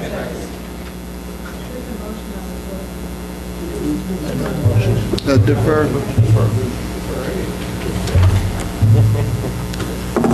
Okay, it's open for debate. The deferment. Christopher. I wanted to confirm with Mr. Blue that, in fact, the timeline is such that there is essentially no time pressure on the Olympian Drive, or excuse me, on the Lincoln Avenue portion of this. And do you feel it causes undue hardship to the other municipalities involved if this is discussed subsequent to the discussion on the Olympian Drive project? Because the reason I ask is it seems like all the issues that we have with Olympian Drive are presumably also going to impact this. So it'd be nice to be able to take these agreements one at a time if we have the luxury of doing so. I think that you can do that. I still hope that we're going to have a conversation here about what in here needs to be adjusted before it comes back to the committee of the whole, so that I have some idea of what we need to try to work on before it comes back.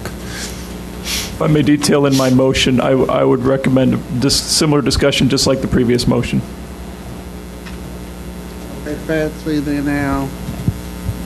Well, one of the things that I would like checked on is what I thought I heard Bill Gray say last night at the Urbana City Council meeting, referring to page 42, paragraph 11, and eliminating the last two sentences in that paragraph. Maybe I misheard him, but I thought that's what he suggested to the Urbana City Council.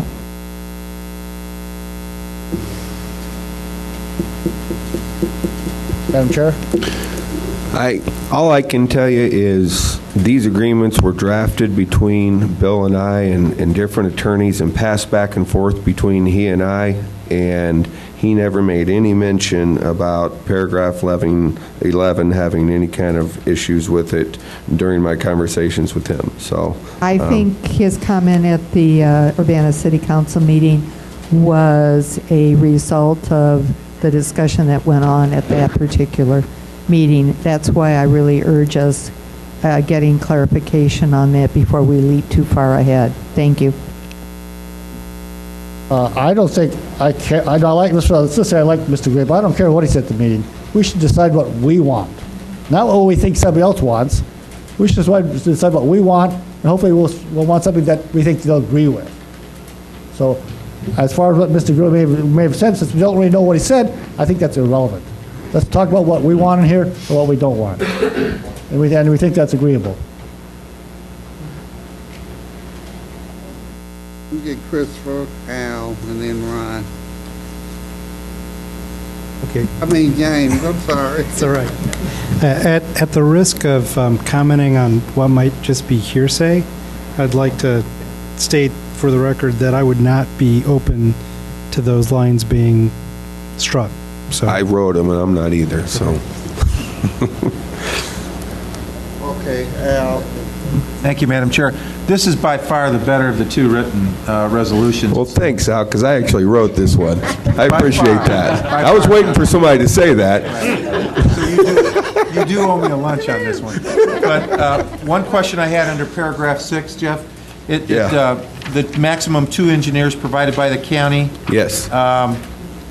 It said it's a sole obligation, and any other personnel costs incurred by Urbana to oversee shall not be borne by the county.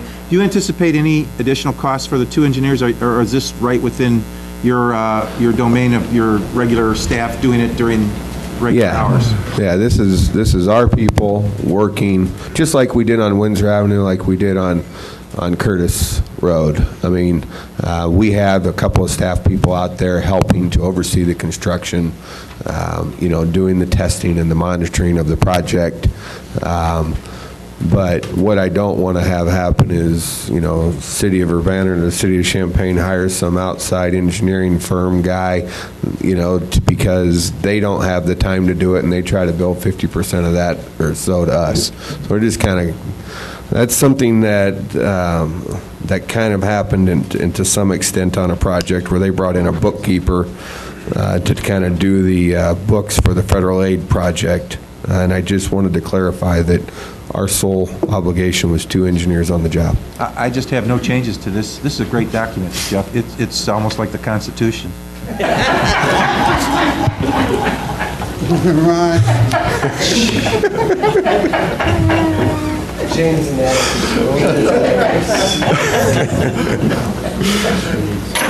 Well, I guess I would raise the same point that I raised on the last one. And we know there was a lot of debate on all of this, and the county share of this one was estimated to be $1.1 million. I would like to see the last sentence of paragraph 11 stricken. And after, on the previous sentence there where it ends at county, something in there saying that, let me think about this. the county's portion not to exceed $1.1 million, which is what we've been told all along. Unrealistic. I mean, basically, that's what you're saying now, because you're saying that any increase in the local cost should be an amendment to this agreement. If it comes back and they want to amend it because they want more money, you guys say no. You've essentially capped it. But there may be some really good reason why it has to go beyond 1.1 million. We can't sit here and tell you exactly what's going to happen, but there may be some real legitimate reason that the county wants something done that the city doesn't want done, what have you. And to put a hard cap like that without having any discussions, I think is tough on any project. Okay, Steve, Stephanie. 13's got the same language in it where the Urbana's going to pay for right-of-way acquisition, and I just wonder if this isn't going to be more difficult than Olympian Drive because you're dealing with more owners that could possibly end up in eminent domain with this one worse than you are the other one, and I don't think we've got any business paying for eminent domain costs that are involved with the acquisition of this right-of-way.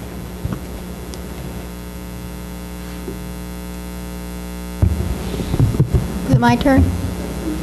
Thank you, Madam Chair.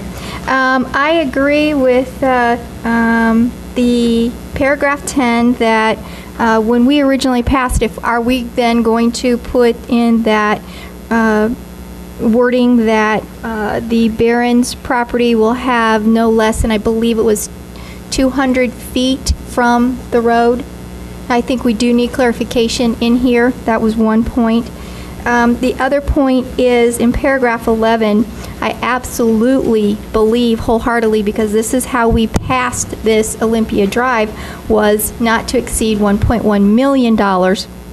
Should that have to happen, then I believe that there's a responsibility to the taxpayers that we have to again review anything over the $1.1 million. So I would like to see that language implemented into paragraph 11. Thank you.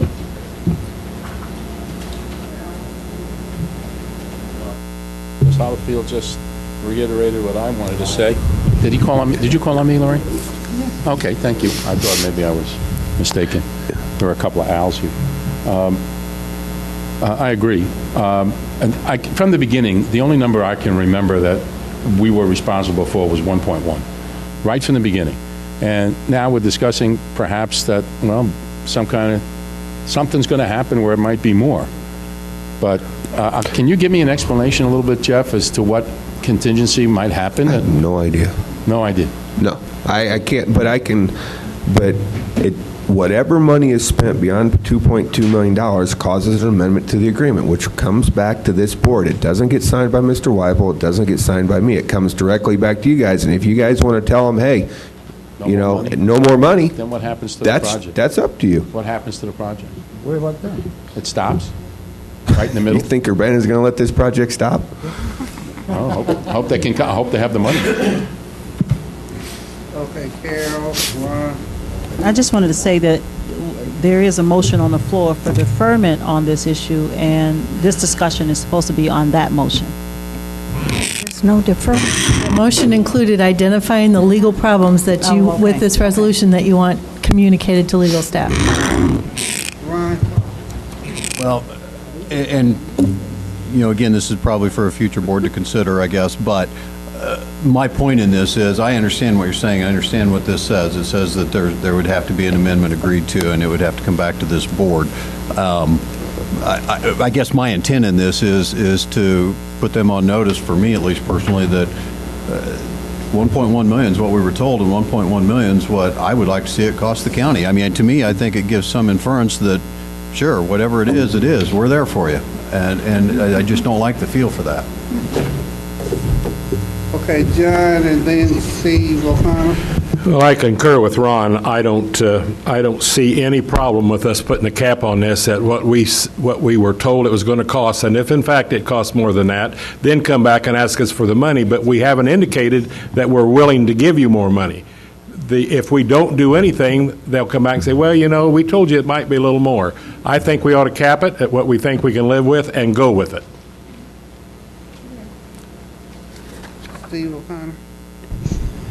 I just want to get it worked around to where I can vote for this someday, and there's no way I can vote for it if there's not a cap. Okay, pass and then asterisk. Going back to paragraph 11, it says that the $2.2 million balance of funds needed to meet the estimated cost shall be divided equally between Urbana and the county. It says the county's cost is $1.1 million. It's there in English, folks, not some foreign language. Furthermore, it says that if there's an increase, we'll negotiate it. It'll come back to this board. It's there, folks, in English, not in foreign language. See. Amen. He should be the Jonathan's chair. That's what I was going to say. But nicely. I agree wholeheartedly with Mr. Weibel. I think Jeff said it very well. It would have to come back. If we want to say no, we can say no. But there might be some real good reason that we might want to say yes. And maybe it will even decrease. Who knows? Okay, Ralph? I'd like to remind my colleagues that we voted to approve this project. We voted to go ahead with it.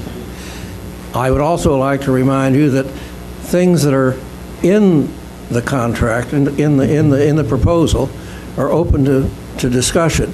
Things that are not in the contract are just that. They're ghosts. If we cannot foresee what is going to happen. If something untoward happens, if the framework of this thing is exceeded, then all parties in on the agreement are in on the settlement of it. We will settle those problems when they come up. We're not looking for ghosts under the bed, for goodness sakes. Okay, promotional? Okay, yeah, you can't do it. If we're calling the question, I'm just asking for a clarification because you are divided on what you want paragraph 11 to say. I don't think legal can remedy that for you. I mean, part of you are saying that the way it's written is just fine because half of 2.2 million is 1.1 million, which is what the county board has committed. So I don't know what you want legal to do with paragraph 11. Comma, 1.1 million for each. Thank you.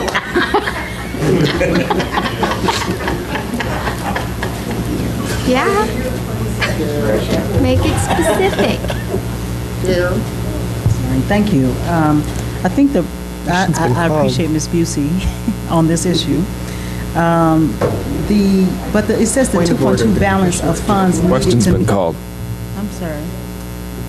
The question was called, but Ms. Busey wanted to get a clarification because there's no agreement on what the language actually should be unless we're just going to vote on the deferment of this issue. You cannot discuss right? calling a question. You can defeat it. Yeah, we need to vote it down if we're going to discuss. What's on the floor is to defer the resolution. No, it's to call the question. Which takes a supermajority. Okay. Okay, call for the question. All in favor of the defeating it, say aye. Aye. What are we voting on? Okay, the person, okay. All in favor of calling the person, say aye. Aye. To defer. Call the person, Patty, to defer. No. We didn't move to defer. Yeah. It's a motion to call. Which takes a 2/3 majority. Okay, we're gonna do, why don't we just do a roll call? Okay. To defer. To call for the person. Let's do a roll call then. Okay, roll call to call the question. Alex. Ammons. Anderson. Let me, this is just Anderson? to call the question. Yes. Benzel. Berkson. Yes. Betts. No, because I want to hear Carol's question. Cowart. No. Holderfield. Yes. James. Yes. Jay. Yes. Jones. Kurtz. Langenheim. McGinty. Yes. Mosier. Yes. Nudo. Yes? O'Connor. Yes. Petrie. No. Quisenberry. Yes. Richards. No. Rosales. Yes. Sapp. Yes. Weibel. No. Okay, pass. Okay. We have a motion to defer. All in favor, say aye. Aye. Anyone opposed? Aye. Motion carries. Or to the next county committee of the whole.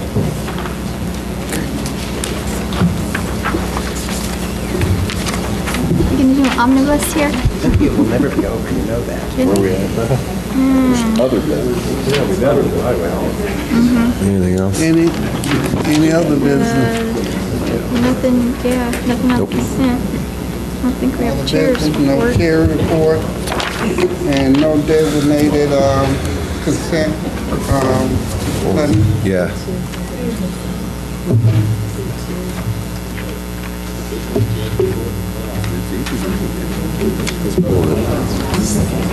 Did 1, 2, or 3. We got left. They can have We it. done?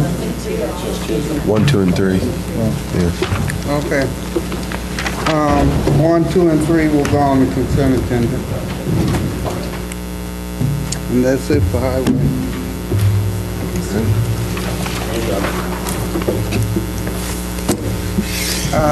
Patty? I suggest we take a 5-minute break before we go on to finance. Michael? No, that wasn't my question. Although I would like to use the bathroom myself in a couple of minutes. I was just going to ask our parliamentarian and our chair if maybe other business was an appropriate place to discuss what we want on funding, which is why I did end up voting against the call to the question, since we never got around to discussing that. Well, we're still on other business. What we wanted. The question is other business an appropriate place to answer the question of what we want for the funding paragraph on section 11, or is that out of bounds and we just have to leave it? Put a comma.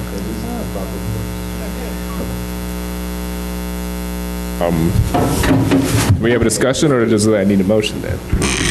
You just want to discuss the funding under other business. I take your point, which is why I ended up Yes. voting against the question, so I think And that it's we just a should probably discussion item under other business.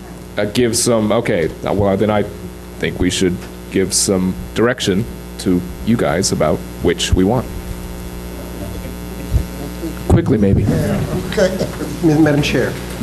Okay, Tom. Why, and I think it's superfluous language, but after we do the 2.2, comma, 1.2 from the county, 1.2 from the, whatever. 1.1. See, I've already screwed it up. You have. Comma, and then we know how much the money is. If that seems to be the problem, we can do it with a comma or a semicolon. Ron? And that's not my problem. I can do math, and I can read, and I can understand what this means. My point was very simple. For me, I would like it to say 1.1 million, no contingencies. Our cap is 1.1 million, period. If that's acceptable to the body, then fine. If it's not, that's okay too. But that's just my position. And my point is that that's not a legal issue. And this was deferred so that legal could review it. This body can make that amendment, but I don't think legal can recommend to you that you make that's a policy decision. So you're saying that should be taken up next time and not now? Yes. I'm fine with that. Okay, ask for the Carol. It seems to me that all the people who are against Article 11 are just asking that we put in Article 11. What they're asking for is what's there. I don't see, what change is needed. Okay, Carol? Just why I wanted to ask the original clarifying question on this issue. Mr. Blue, we know that sometimes when you build projects, things don't turn out exactly where you think they are.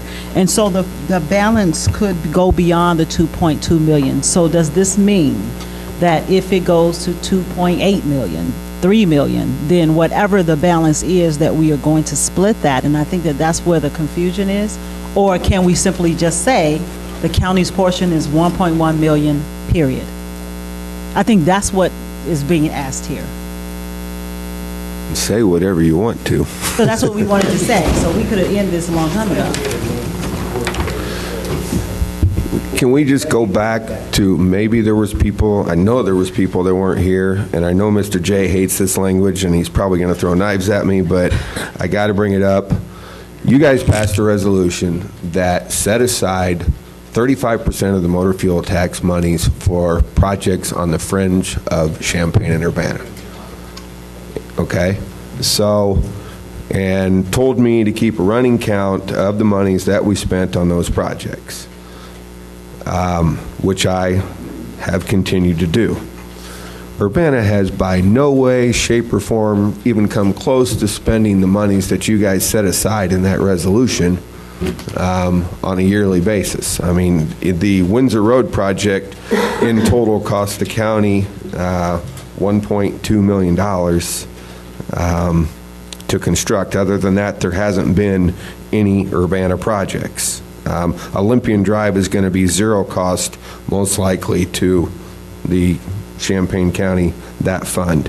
As my spreadsheet was put together based on that resolution, it's not like there's only $1.1 million in that, from that resolution that we have to spend in the city of Urbana. So I understand why you're trying to cap it, because you don't want this thing to get out of control, but I don't think that that's good relationships when we are partners in the project. And I can understand, and I told Bill Gray, I said, on the Curtis Road project, the city of Champaign wanted to make the concrete section 9 inches instead of 8, and they wanted these fancy lights, and I said, no way, we're not going to pay for that. And we didn't. We paid for our half of the actual bare bones minimum to build that project for Curtis Road, even though that project did come back to the board for amendments to the agreement, just like this project would have to do if we had to increase the cost. There was lots of discussion. As a matter of fact, that's where the discussion for the resolution for the Fringe Road stuff came out of. So, I'm sorry to interrupt. Point of order. Yeah. The gentleman that was here from Urbana has got up and left because we got to the end of the agenda and had gone through other business, and now we're having a discussion without him here, and I just think the discussion is inappropriate. The agenda was done. I'm sorry to interrupt you and say that. That's just my opinion, but we lost one of the persons that was here listening to what we had to say because he thought the conversation was done.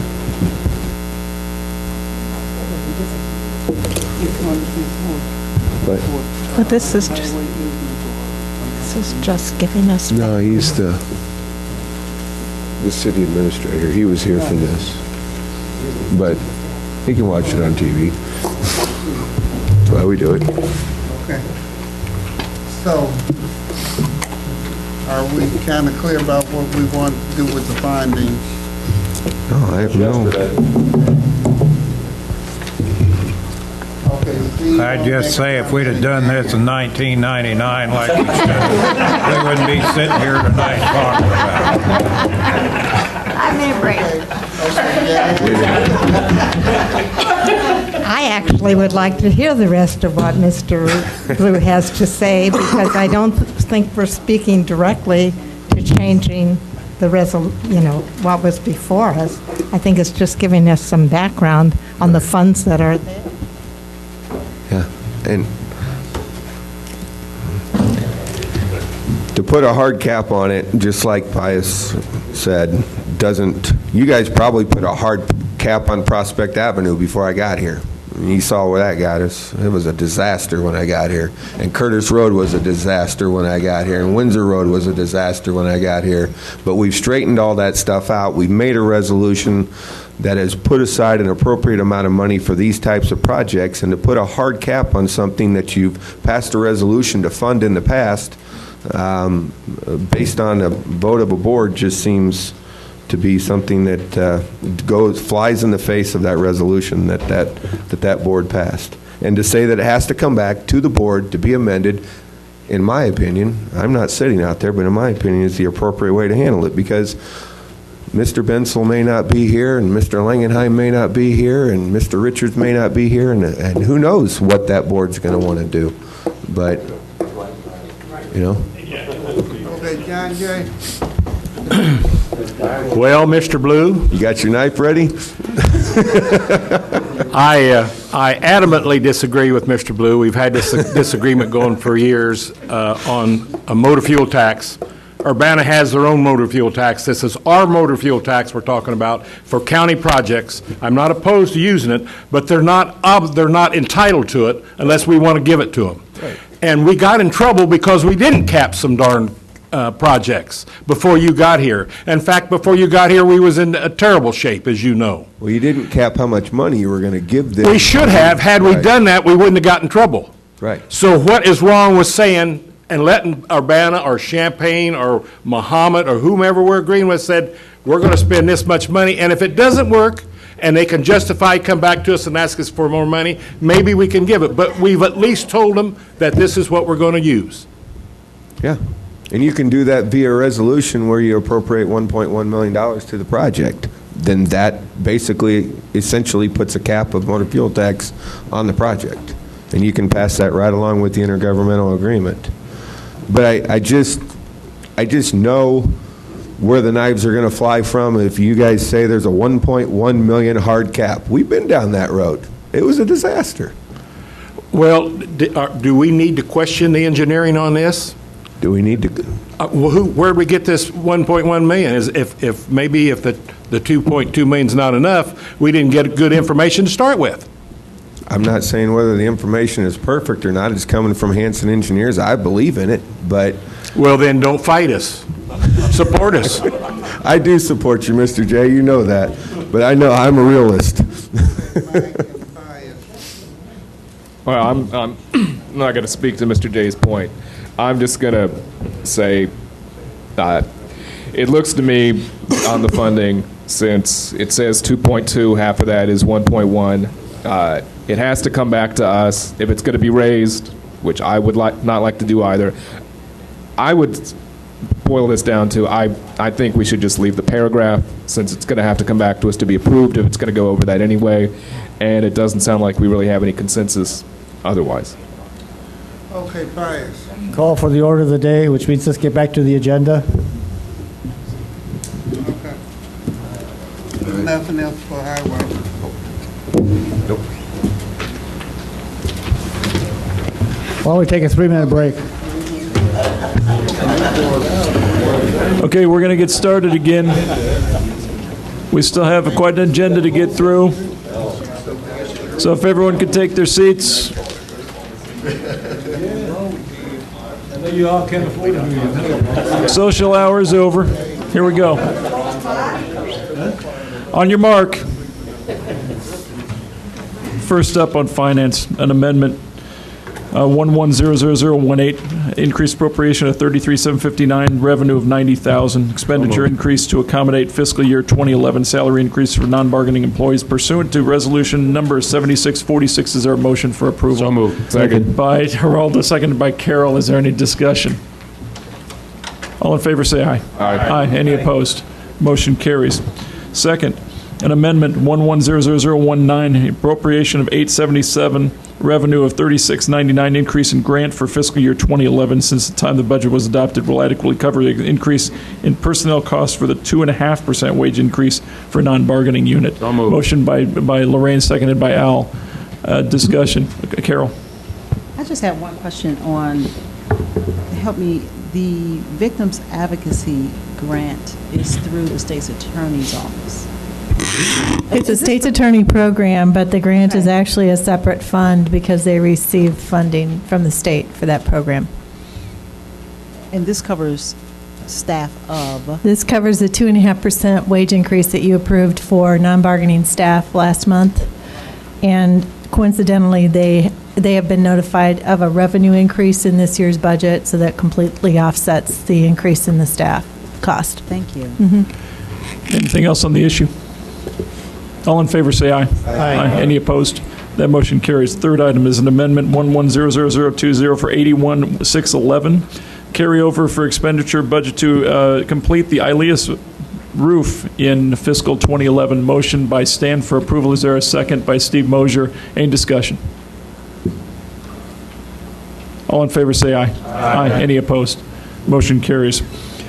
5, 6, 7, and 8. I'm interested in an omnibus motion. They are all related to something we've already discussed. Oh, I'm sorry.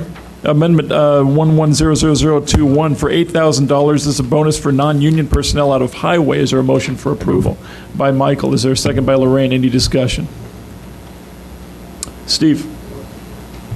What's the process where these bonuses were earned? What's going on here? That amendment probably isn't stated as best as it could be. It is the same as all the other budget amendments you're doing tonight in transfers. It is to cover the increase of the 2.5% wage increase for non-bargaining employees in the highway department that was approved by the board last month.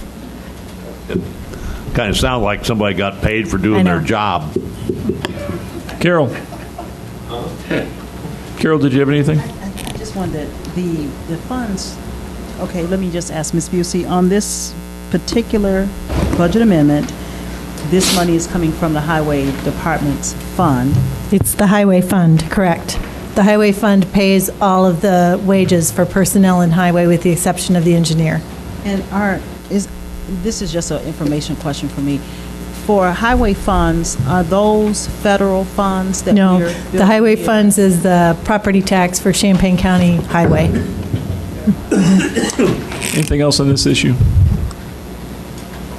All in favor say aye. Aye. Any opposed? Motion carries. Now 5, 6, 7, and 8 omnibus. They're all related to what we had discussed before as a board. Motion by Michael. Oh, yeah. Seconded by Steve. Discussion. Michael. Just quickly, these are pretty much related to the same issue as the last one with highway. This has to do with the contract for non-bargaining for all of them. Is that right? It has to do with your approval for the fiscal 2011 non-bargaining wage increase, and all of these are being covered through a transfer from the contingent line in the 2011 budget. So you're not actually increasing the overall appropriation of the general corporate fund, you're just transferring it from contingent to the various department budgets to cover the salary increase. Larry? And it's just a point of clarification, I abstained on resolution 7681, which is referred to.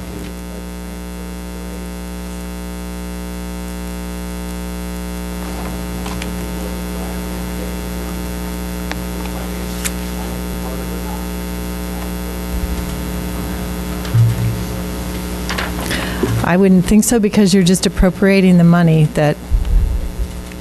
Patsy? I just want to state for the record, as I totaled up the amount that these bonuses and increases are going to cost the county, it's about $218,000. And my comment is not that I don't think people need to have salary increases, but when I read under the report Ms. Busey put together in conjunction with the strategic plan, and 15 employees were rifted from the county, I'm having a moment or two of uncomfort about these raises and the fact that we let go 15 employees. Anything else? All in favor say aye. Aye. Any opposed? Motion carries. Next is B, Court Services. Request approval of agreement for health care services at the Juvenile Detention Center. Is there a motion for approval? I'm sorry? By Steve, second by Brad. Discussion. All in favor say aye. Aye. Any opposed? That motion carries. Next, a request approval for business associate agreement between Health Professionals Limited and Champaign County. Is there a motion for approval? By Ron, seconded by Stephanie. Discussion. Carol. Ms. Busey, was this sent out as an RFP, or was this a company that they've already been using?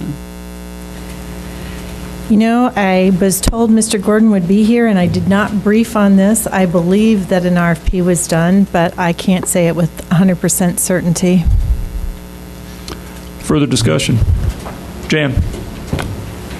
I'm not positive, but Deb, when we first entered agreements with this LTD, Health Professionals, Wasn't it because there are not other companies that provide the same kinds of services within detention facilities? I'm sorry, I just really can't speak to this. It's been quite a while since we did it, but Yeah. it seemed that, that would provide mental health services and stuff that deal with these within the state. That was sort of my recollection. Patsy?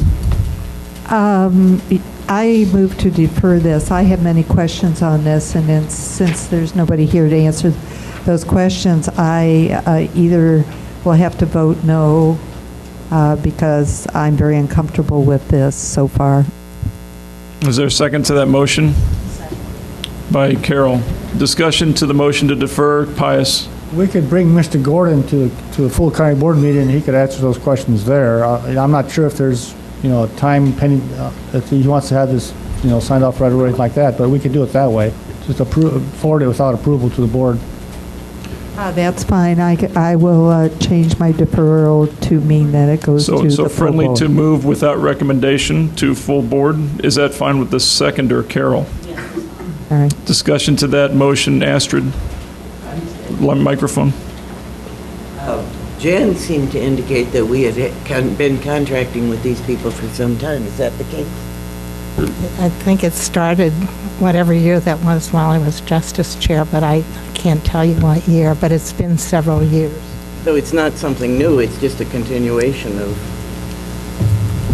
an old agreement, it would appear. Michael, then Carol.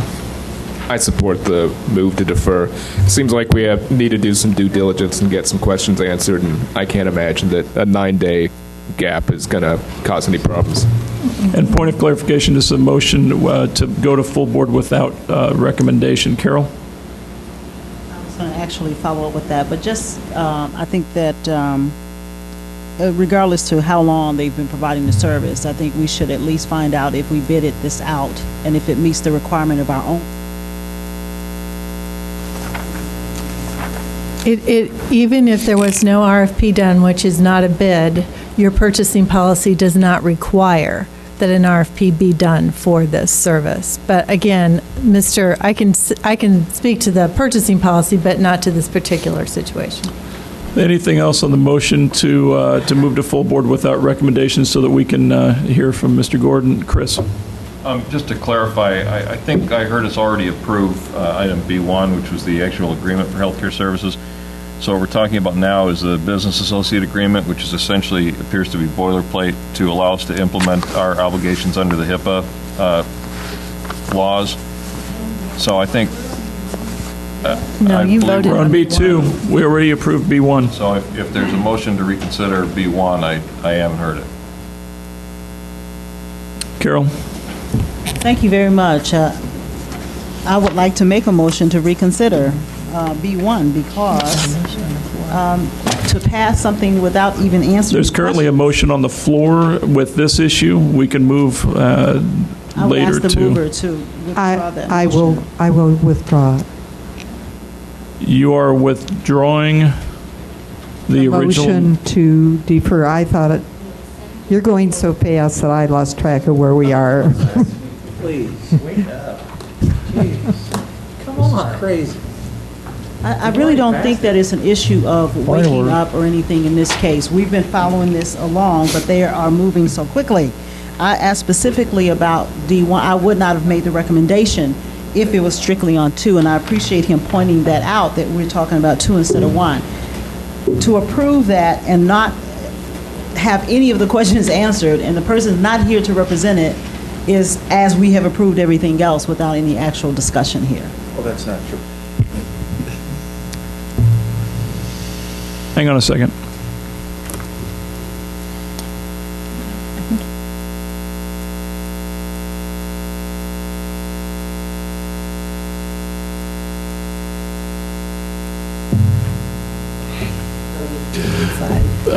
Please. Before we make the motion to reconsider, didn't that first motion pass unanimously? That's my point. Yeah. Thank you. And no one can bring the motion to No one can reconsider bring the because- motion up. You have to have somebody who voted no to ask to rescind it. It was a unanimous decision. True, thank you. So on the second motion, on the second issue, there The motion, okay, let me explain. Do you get the explanation? Okay. So we're talking about the second item, but the motion the original motion was withdrawn. Would you like to bring that back, Patsy and Carol? To James? Point of information, B1 will be on the full county board. And so we can pull it off the consent agenda? You can, tonight, you can say, don't put it on consent. Okay. Okay. Related to that, is it desirous to have that not be on consent? For B1, fine. B2, is there a motion? She did. I'm looking for a restating of the motion. So a motion to... I believe is there not already a motion? There is a to approve? motion to approve by Bensel and seconded by Holderfield. So if the motion to defer has been withdrawn, you're back to the main motion, which was to approve. Patsy. I just have one question on this part, and automatically, does somebody from the state's attorney's office always review these legal documents that we get? I'm sorry, I did not prep on this document for tonight because I was told Mr. Gordon would be here. So I can't answer your questions. Okay, then I guess I move to defer this until the full board meeting. Is there a second? Second. By Carol. Is there discussion? All in favor say aye. Aye. Any opposed? Aye. I need a show of hands for deferral. Against deferral. The againsts have it. Main motion on the floor is for approval of this item. Is there discussion to that? Can I ask who made that? Could, Mr. Bensel, seconded by Ms. Holderfield, the original motion. any discussion? All in favor say aye. Aye. Any opposed? Motion carries. It will not be on consent. Item C, State's Attorney, request approval of intergovernmental agreement between the Illinois Department of Health Care and Family Services and the State's Attorney. Is there a motion for approval? By Steve. Is there a second? By Michael. Discussion.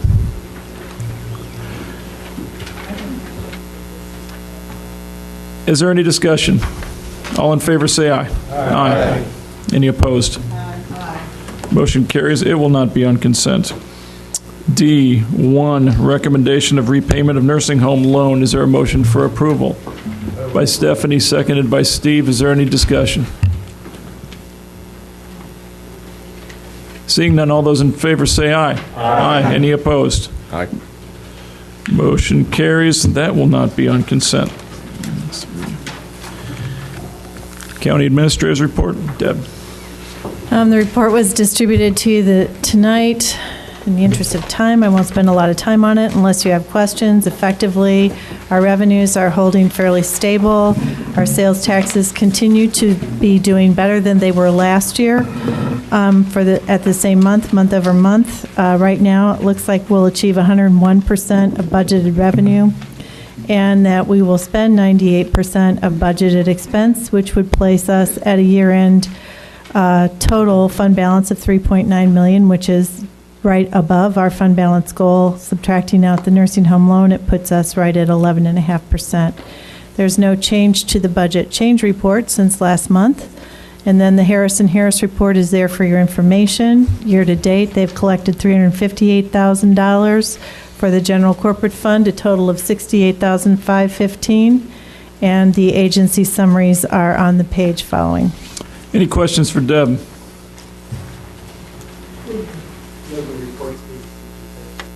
Thank you. Motion by Tom, seconded by Lorraine. Any discussion? All in favor say aye. Aye. Any opposed? That motion carries. Recommendation. I have a request or a recommendation for an adjustment to, or an amendment to the schedule of authorized positions. It's set out on the memo in your packet, pages 80 through 82. And I'll I ask would- for a motion for approval to get the conversation going by Astrid, seconded by Lorraine. Discussion. Carol.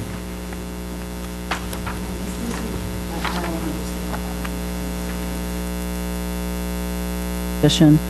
Is this a change of a position grade, or is this a new position? As it was explained in the memo, the physical plant 2 years ago had 3 management positions.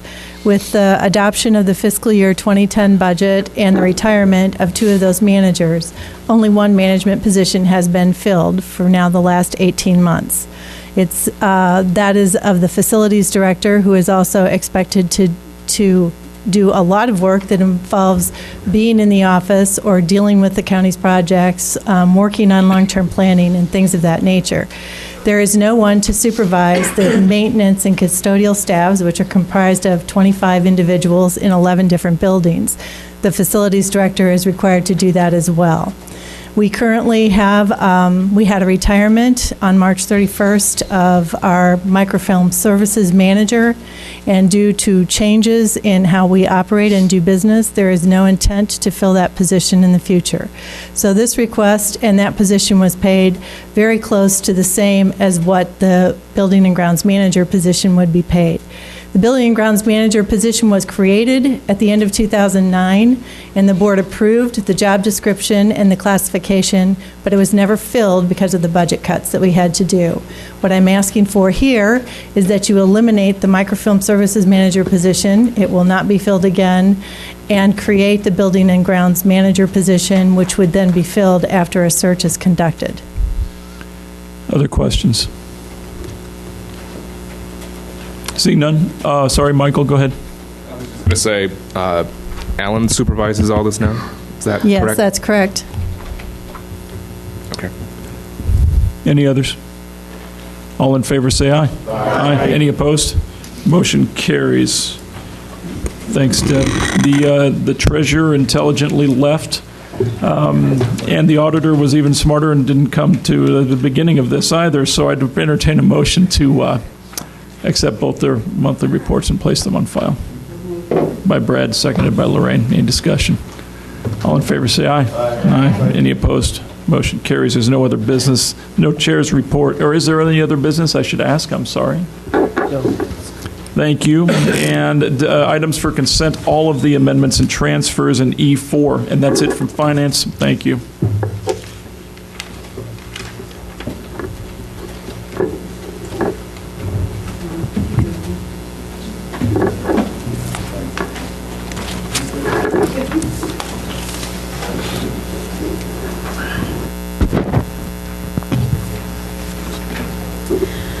Well, oh, you guys look really, really tired.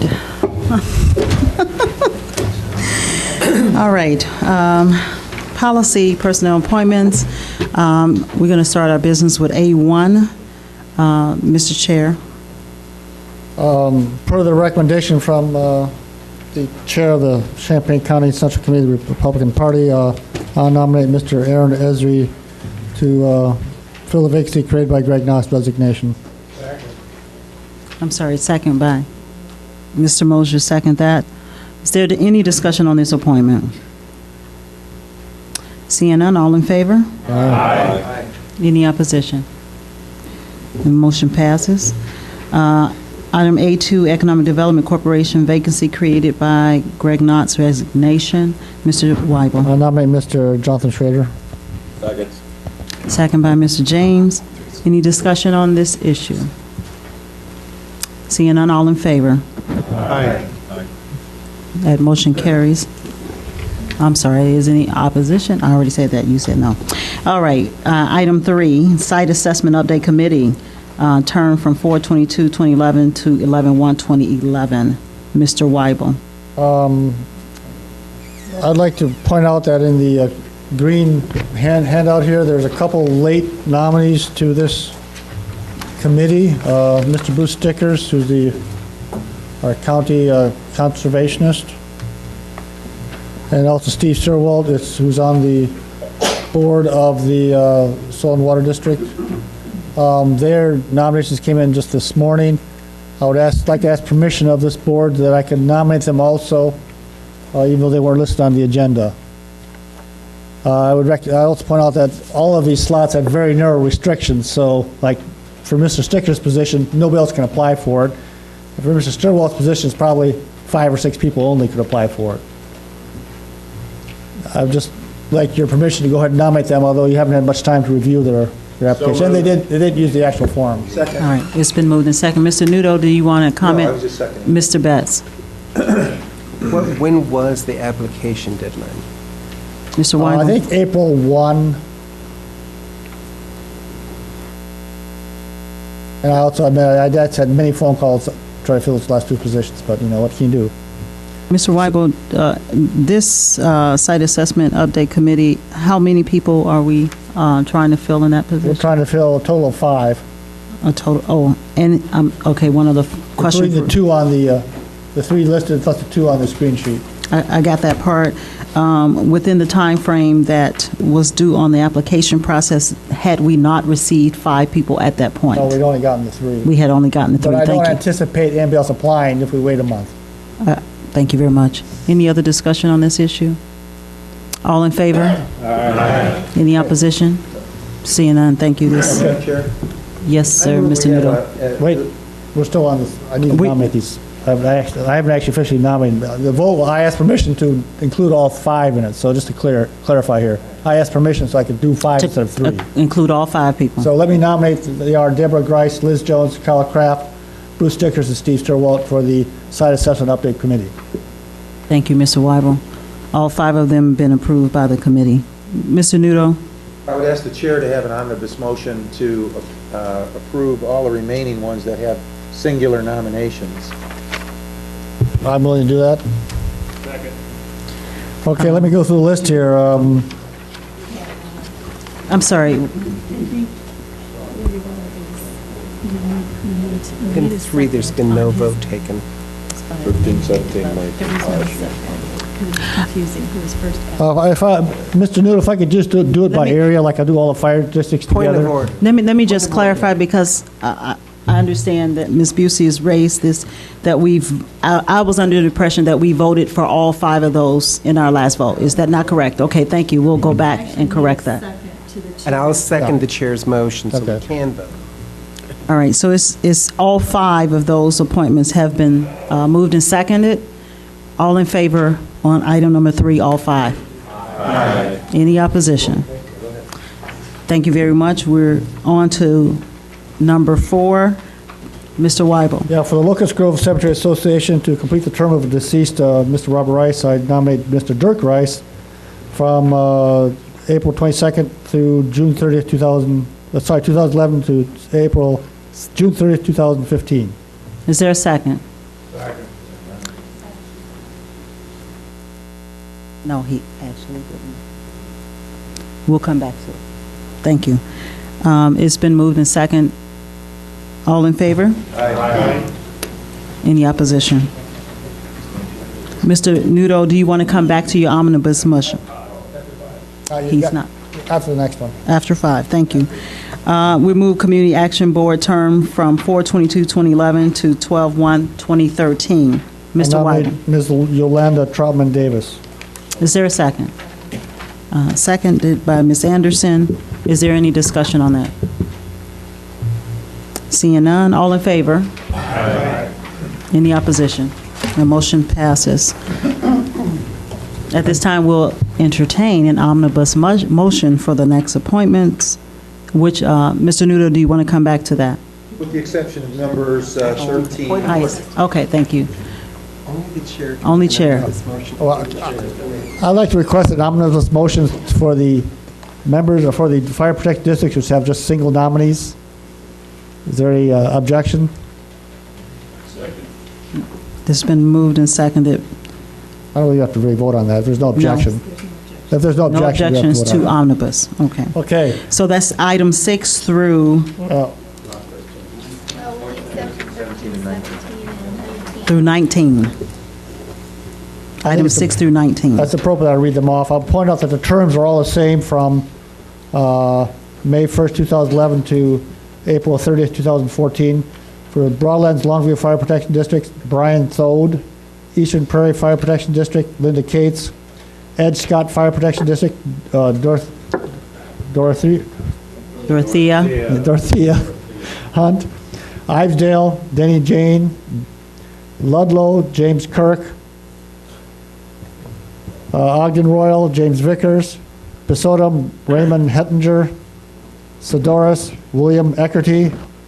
Sangamon Valley, David Bright. Scott, Chris Carr. Thomasboro, William Kurth. That's it. Second. It's been moved and seconded. Any discussion on those? Seeing none. All in favor? Aye. Any opposition? Thank you. Mr. Wyber, we want to go back to number 13. Okay, for the Fire Protection District, my nomination is Mr. Kevin Chalmers. It's been moved. Is there a second for Mr. Chalmers? So moved. Mr. Langenheim, seconded. Any discussion on Philo Fire Protection District? Seeing none, all in favor? Aye. Any opposition? Aye. That motion passes. We will go to number 19. 17. I'm sorry, I did skip. Number 17, thank you. St. Joseph Staten Fire Protection District, Mr. Weibel. My nomination is Howard Marsh. Second. It's been moved and seconded. Mr. Howard Marsh, is there any discussion on that appointment? Seeing none, all in favor? Aye. Any opposition? That motion carries. Now we will move to number 19, Tolono Fire Protection District. Mr. Weibel. My nomination is Ms. Ann Jack Halufak. Second. It's been moved and seconded by Mr. Sapp. Any discussion on this issue? Seeing none, all in favor? Aye. Any opposition? That motion carries. We'll go to B, County Administrator's Report. The vacant positions listing is there just for your information, and you've already dealt with the other item. Thank you. Thank you. Item C, County Clerk Monthly Fees Report, March 2011. I move that. I'm sorry, Mr. James. It's been moved to be placed on file. Is there any discussion on the monthly fees report? Seeing none, all in favor? Aye. Any opposition? That motion carries. Request to amend the liquor ordinance to be distributed in your green packet.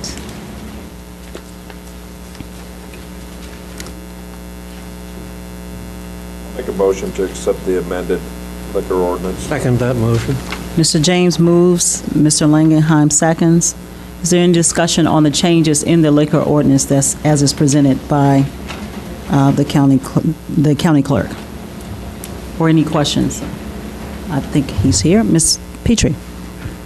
Yes, since Mr. Holton is here, can he please explain to us the background and why he wants these changes so we can better understand this? Yes, sir. Okay. A number of these changes have been discussed with the Liquor Commissioner, Mr. Weibel, for some time between our office and his office. All of the changes allow for a more efficient administration of the licenses by our office and a more efficient application process of the licenses for the applicants. They don't present any material change to how we handle the license or how we administer them. They just clean up the ordinance to more closely follow the practices that we have and eliminate some inconveniences and inefficiencies that we have in the ordinance now. And I'm happy to address any questions about any of the 5 recommendations. This thing's been a disaster for the last 8 or 9 years with ELOC, and I'm glad to see you clean it up and get it over with. Thank you. Are there any other questions or suggestions for this ordinance? Thank you, Mr. Holton. Thank you. If I may, Certainly. completely off topic. On Election Day, we lost power here at Brookins, and I just want to thank Deb Busey, Alan Reinhardt, Andy Rhodes, Tracy Wingler at the Highway Department, and the staff here at the county for reacting as quickly as they did and allowing us to continue with our election operations here at Brookins. So, thank you. Thank you very much. All right. Any other questions or comments on the change of this ordinance? Mr. Jones, were you raising your hand? No? All right. All in favor of accepting the changes to the requested ordinance? Aye. Any opposition? One opposition. Thank you very much. We'll move on. I'm sorry. Is there other business? All right. We'll move on to item E, Chair's Report. Discussion recommendations for County Board rules change. You received rules change recommendations from myself, which was at the previous Committee of the Whole meeting, and you've received recommendations for changes from Mr. James. We've had an opportunity to discuss one aspect of this, and I really wanted Mr. James to be able to speak to his recommendations at this point. So I offer that to Mr. James. Thank you, Chair. Basically, what I'm proposing is that we would go to 3 standing committees that would have 2 committee operations in that standing committee, and how they're divided up. I suggested the ones that are listed for you. Doesn't mean they're in stone. There would be 9 committee members. Since there's 27 of us now, there would be 9 to each committee. The 9 members would be the voting members. Everybody can attend. They can have their say after the committee members, like we used to do. Then it would be forwarded on to the full board, which could then again be taken off consent or what have you. I was looking at that option because I sort of prefer the one-on-one, and just like tonight, there's been a lot of talk, and people get off page, and people make motions, and a lot of it, even to me, gets very confusing as to where I'm at sometimes. The other thing was the pay. It would be $45 per diem times 9, which is $405, times 3, which comes out to what 1 cow meeting now equals. So we would not only be shrinking the budget down a little bit and saving some money, I think we would have more discussion. The people that would be at those would do, like we did before, the research, and those that wanted to attend that had a question or an interest in it could attend and ask their questions like we do now, instead of taking up some time, and then it seems like we go around 3 or 4 times with the same questions. That was my proposal, mainly just because this doesn't, to me, and I've heard other comments, doesn't seem to be working the way we thought it would. And I just would hope the board would at least look at it and give it some due consideration. And I just personally, having another committee of the whole meeting, 3 full meetings, and then a board meeting, that's 4 meetings a month, which some of these have been lasting fairly long, and I think we need to really look at that. I'd like to thank you, Mr. James. I'd like to get comments from the other board members on these proposals, and this one is for us to discuss at this point, the thoughts of the board members at this point. Ms. Bergson. Ms. Bergson, can you use your mic? Just a minor amendment that it should include that when the board of 22 comes up, there'll be committees of 7, with maybe the chairman not having to be on one of them, or being on all of them, case may be. Other board member comments on this recommendation. Mr. Nudo? Well, much as I enjoy Mr. James's company, I just want to make some points on whether this is the right thing to do at this point in time. I have several problems with going back down to 9 members. One is a quorum is now going to be 5, and 3 votes could pass or fail to push something forward to the full board. And that's bothersome to me, because as maybe with the Committee of the Whole being too many comments or too much, what's the term? I think board members, if they have questions, informational questions, et cetera, they should ask those questions before a meeting. I think the chair should do a better job, chairs, plural, I'm not picking on Carol at all because I think she's doing a great job, is they should cut conversations in terms of second and third and fourth times before other people speak. There's a lot of things we can do with Committee of the Whole that would make it more streamlined. But ultimately, as in the example tonight of the agreement for the intergovernmental agreement, I don't believe if Tom Betts is not on a committee that has some legal ramifications, I'm uncomfortable I mean, there's expertise in this room that 27 members provide. And if you get down to 5, you don't really have the expertise that you want to use to kill a measure. Secondly, the way this is structured, 9 members will be in charge of the 2 most powerful committees, and that's policy and finance. They're grouped together.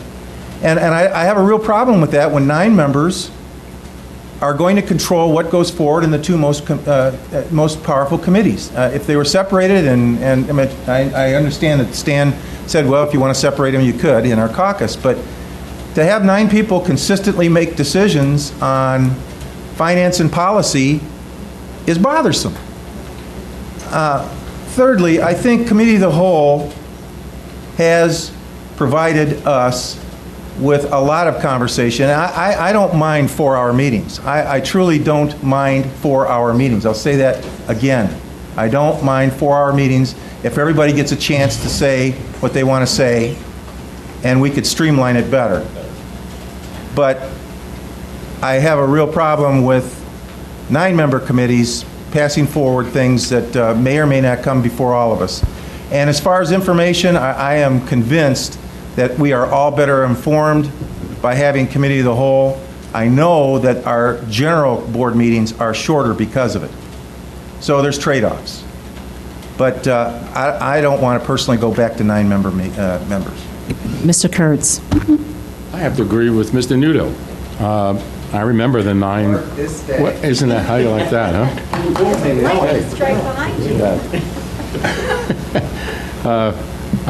I remember the 9. I try to sit in on all of them, on every one of them, because I had some time.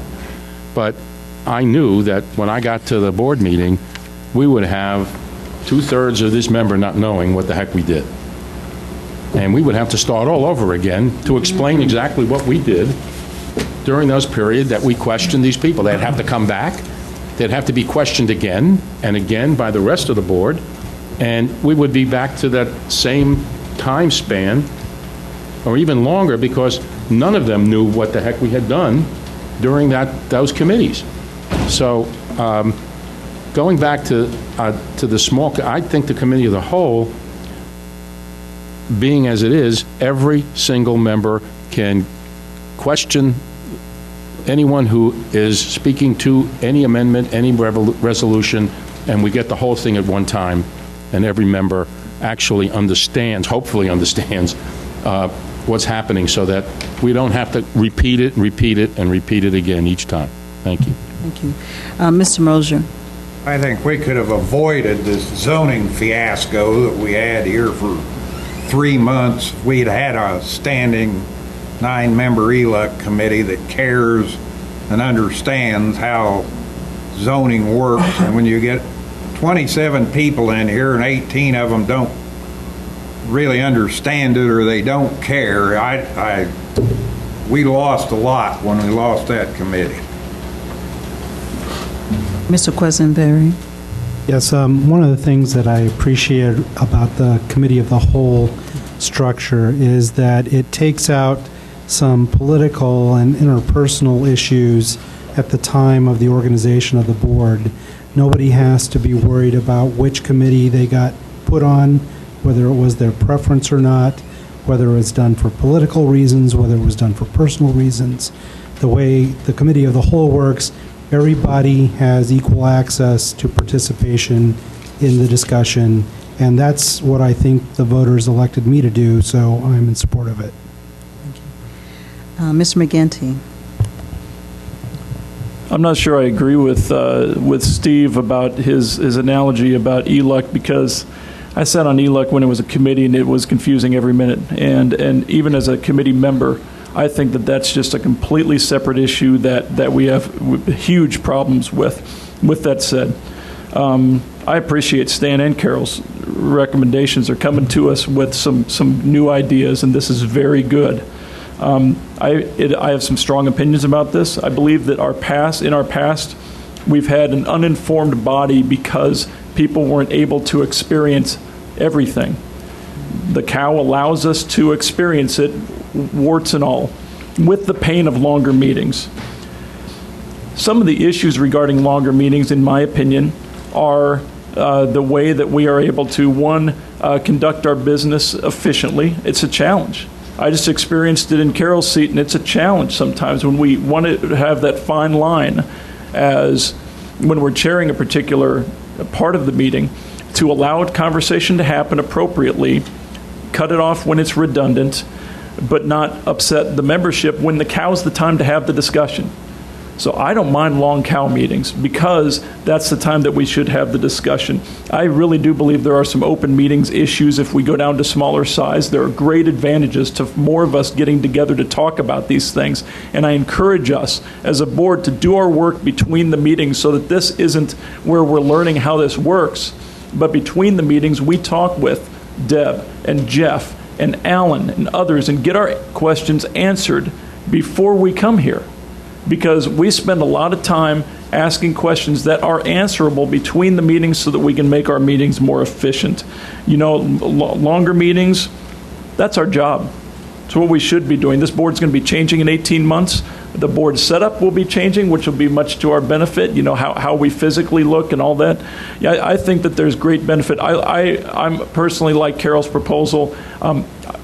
I like 2 meetings. I like fewer meetings. I like knocking it out. But I can tell that people feel concerned about being able to have enough time to talk about these issues during a cow. So going down to 2 meetings per, and Tom said it during our caucus, if we have the opportunity to cancel one because there's just not enough business or combine them 1 month, so be it.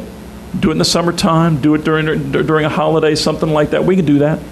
So, but changing it back to where everybody's not experiencing everything, I think, is potentially problematic. Thank you. Mr. Langenheim.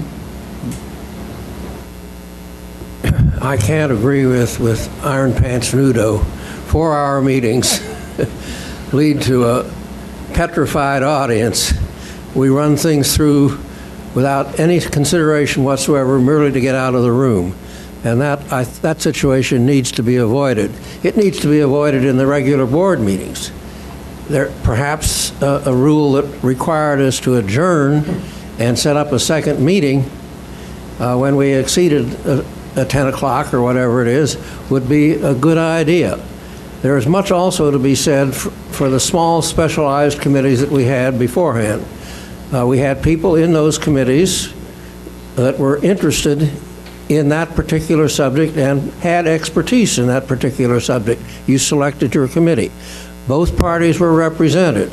And in my experience, it was seldom that a truly contested issue was throttled in committee and not brought to the board. So there's a balance to be struck here. I don't think we want our business to be conducted by people who are in a state of stupefaction from overexposure to, shall we say, unrestrained debate. Mr. James. Just to follow up on some of the comments, if I may. First of all, if the 9 was held, I keep hearing that, you know, everybody likes to have their say and being there. Well, everybody can still come. It just would be the committee members vote on the issue. But everybody here could still come and stay all night and make the meeting longer if they so wish. Also, we're always talking about budgets, and we haggle over employee costs and what have you, and I'm looking at a way to save the county a little money.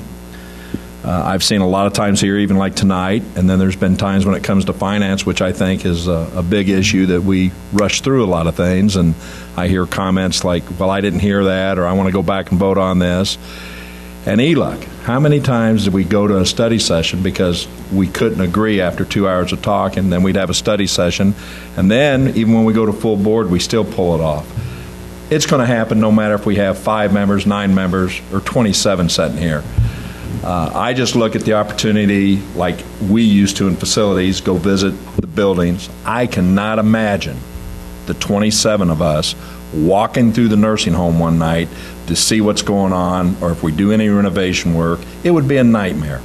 And then we always talk about 2 or 3 people, like we did with Olympia, that take the ball for all of us, go out and get all the facts and come back to this board, where I've heard Lloyd Carter and others, when we had the committees, they asked the questions, all of us could attend. If we had a certain thing we wanted to be asked or talk to them, I just think it was better for the officials, and I wish they would respond. But when you have 27 members ringing their phone versus a chairman or a small committee touring their facilities, I think you get a little better rapport, and then you've got to learn to trust each other and work with each other. And I've been on a lot of boards and a lot of committees, and I've always advocated that we need a structure of such to where you have a committee that does the planning, and because it gets awful long. And again, I go back like tonight, we go from finance to other issues, and it just sometimes is just overload. And then I'm sitting here thinking, what were we talking about? And I don't mind this. I really don't. I'm like Al. I could stay here all night. I haven't got anybody to go home to except for 3 dogs, and they care less if they see me.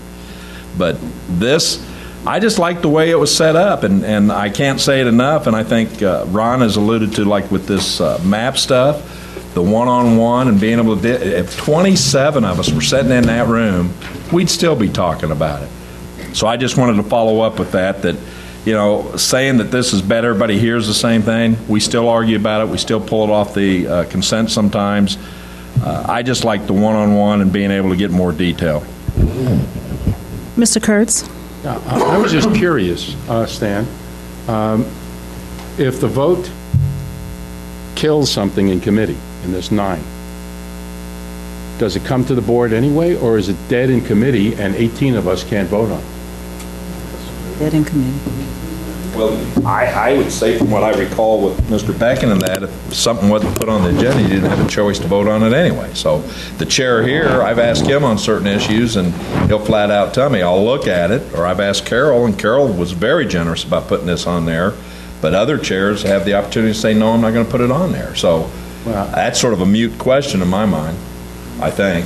I really don't like the idea of 18 of us not having to vote on something if a committee of 9, if 5 out of the 9 says, well, we don't want to send this to the board. 18 of us have lost our responsibility to our constituents to speak to or to vote to on that individual resolution or subject. And so I can't agree. Ms. Coward, I recognize you, and if you'll give me a second just to respond to Mr. Kurtz. One of the things that I experienced as a new board member coming on to the smaller committees, I absolutely have a huge responsibility because I'm a mother as well. And so it was quite difficult for me to, even though I may have this interest, and I think I argued this for the first 2 years, people said to me, well, just come to the meetings. Well, unfortunately, life also has a demand on some of us, and we can't make every single one of those meetings. And I remember me arguing against losing committees in this committee of the whole structure. I remember being one of the persons against the committee of the whole structure because I was concerned about losing the ability to really deal with the material. So there was a win-win on both sides of this issue. However, what I have learned, and Aaron would disagree, but I would say that I can admit when I'm wrong. In this case, I think I was really wrong about that issue early on because I have personally benefited from the committee of the whole structure, and I appreciate Mr. McGinty's recommendation. I have built into my own schedule extra time so that I can come see Ms. Busey. I kind of drop in quite often. I need to understand what's being asked of me as a board member. And so I've been able to just add that to my schedule without having to reduce the size of the board or make the other members have to deal with me in committee structure on a smaller board. And so I do respect your recommendation, absolutely. I just know that for the issues of ELUC, the issues of zoning that have come up that I have no experience with, I depend on the responses from this large body to help me understand what is being asked of me when I vote on those issues. That 9, I'm almost guaranteeing that when you relieve me of my responsibility by this actual committee restructuring, I will replace that with other service opportunities that I'll do in the community, and so I'll lose some of this open discussion that happened at these larger committee meetings. And so for that reason is why I put up that we would move from this 2 and put all 3 in to a 3 and reduce it by 2. And in many cases, we probably would not have as much business even if we had the 3 meetings taking place. And I think that's a consideration, and we can certainly measure it. The next board would have to deal with this issue. But as for now, going back to 9 small committees would make a hardship on people like myself. And I am very committed to the work that I'm doing on the board. So I just wanted to say that and go back to Ms. Coward for her comments on it. The only thing I want to say is that we have been putting things on the consent agenda, and they can always be put off and addressed at the full board meeting. So I can't people make decisions, stop the whole board from being able to address any decision that.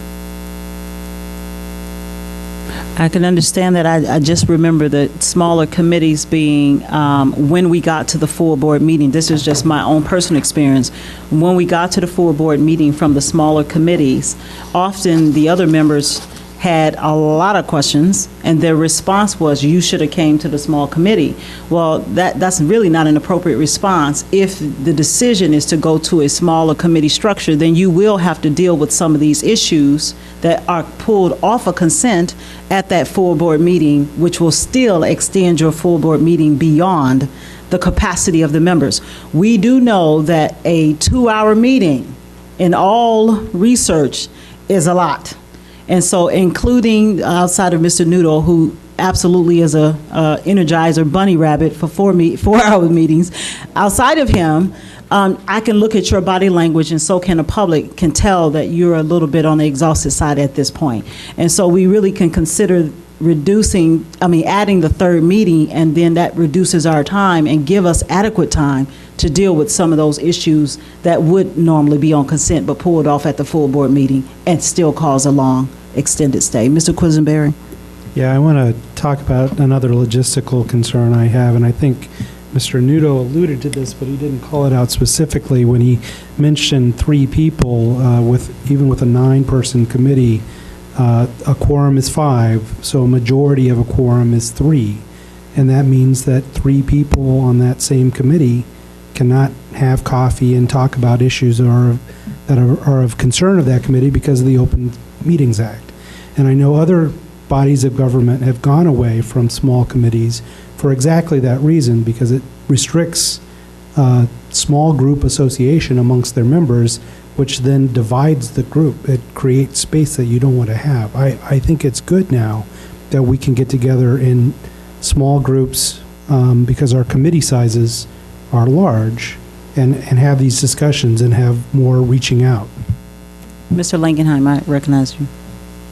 Again, our job is to do the county's business to the best of our ability, and our abilities do decline as time passes. And I would strongly recommend that perhaps we ought to set a time limit for our meetings. When we reach 3 hours or 4 hours or whatever it is, we adjourn arbitrarily and set up a second meeting. Now that's going to cost money, but the county's business should be done by alert board members, not by people who are half asleep or have their mind on getting home and getting that after-dinner drink or whatever it might be. Mr. McGinty and then Ms. Bergson. I'm curious as to what our desired action is. Do we have action tonight, or is this discussion only?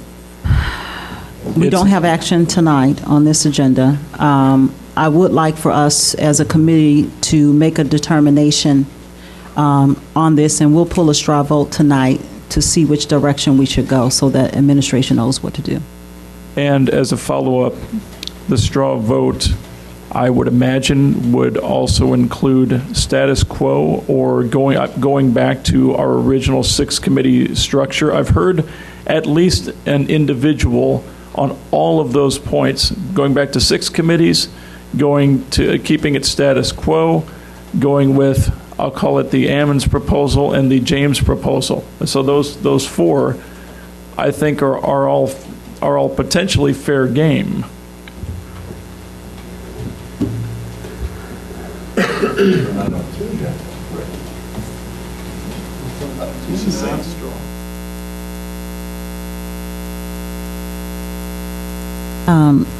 I'll come back to you in 1 second, Ms. Bergson. And I think we actually did, Ms. Busey recommended that possibly we could do a survey of the board itself and have that results of the survey for April 21st meeting. I think that's how we did it to go to the committee of the whole structure, is there was a survey of the board members and they ranked their selection process. If the committee's in support of that, we can end the discussion today and ask Ms. Busey to distribute a survey to all of the board members. You rank your preferences, and then we can put the recommendation out on the 21st. Ooh, he said peace. Mr. J, I'm going to recognize you first.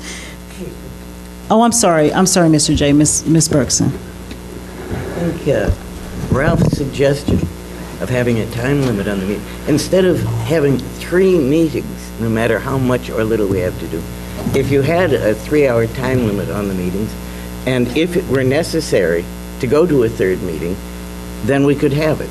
It would be the alternative when we had too much business, but it would not be regularly scheduled. It avoids the make too much work.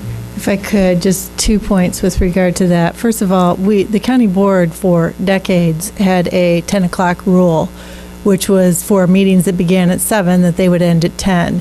And that rule was removed because it was always waived. Whenever the board got to 10 o'clock, they voted to waive the 10 o'clock rule and kept going until the business was done that night. So it has been done, not to say you couldn't do it again, but just so you're aware, it has been done. And I understand what you're saying, but the problem is we have someone here who's been here 3 hours tonight waiting to present to you. The issue is when you have staff who have to present to you, and they wait until potentially 10 o'clock, and then you decide to roll that business over to another meeting date, that can be extremely problematic too. I'm going to go back to Mr. J, and then I'll come back around. Thank you, Madam Chairman. I'll be really brief. I like the smaller committees. One of the things that I really do miss is I had a lot more camaraderie with the other side of the aisle. We've lost that with the meeting of the whole for the most part. We used to sit and rub shoulders in our committee meetings, and I happen to have 2 of the best chairs, Mrs. Court and Mr. Beckett, although he might disagree with what I'm saying. But I really do miss that, and I think that's something that we as a group miss, I hope. But I'm not suggesting that that's the only reason that we ought to have a small meeting. But I do miss that, and I think it was very important for the camaraderie of us as a whole. Thank you. Thank you, Mr. J. I'm going to recognize Mr. Weibel, Ms. Petrie, and then Mr. Alex. Pass. Mr. Weibel, pass. Ms. Petrie. Both suggestions are quite interesting, or any of the 4 that Mr. McGinty pointed out to us for our consideration. I have more macro concerns. One is whatever we do, I don't hear anybody talking about adjusting the board rules to accommodate some of these points that people are making. Number two is my observation in my short time on the board is no matter what the format, there is a silo effect as to people's knowledge about things, and the way the meetings are set up, sharing that knowledge base does not happen to help the rest of us who are not in the loop of information. Number three, asking questions before we get to the board. Lots of times I purposely don't do that because I realize our meetings are televised. And so if we all come to the meeting with everything in our heads and we don't ask questions, the public looks at us and wonders what's going on behind the doors. So part of my questioning is for education of the public, and part of it is because I'm a new board member and some of the things I don't know yet because I haven't been on the board long enough. And my last comment is a survey is fine, but a survey for what? Asking us what we prefer.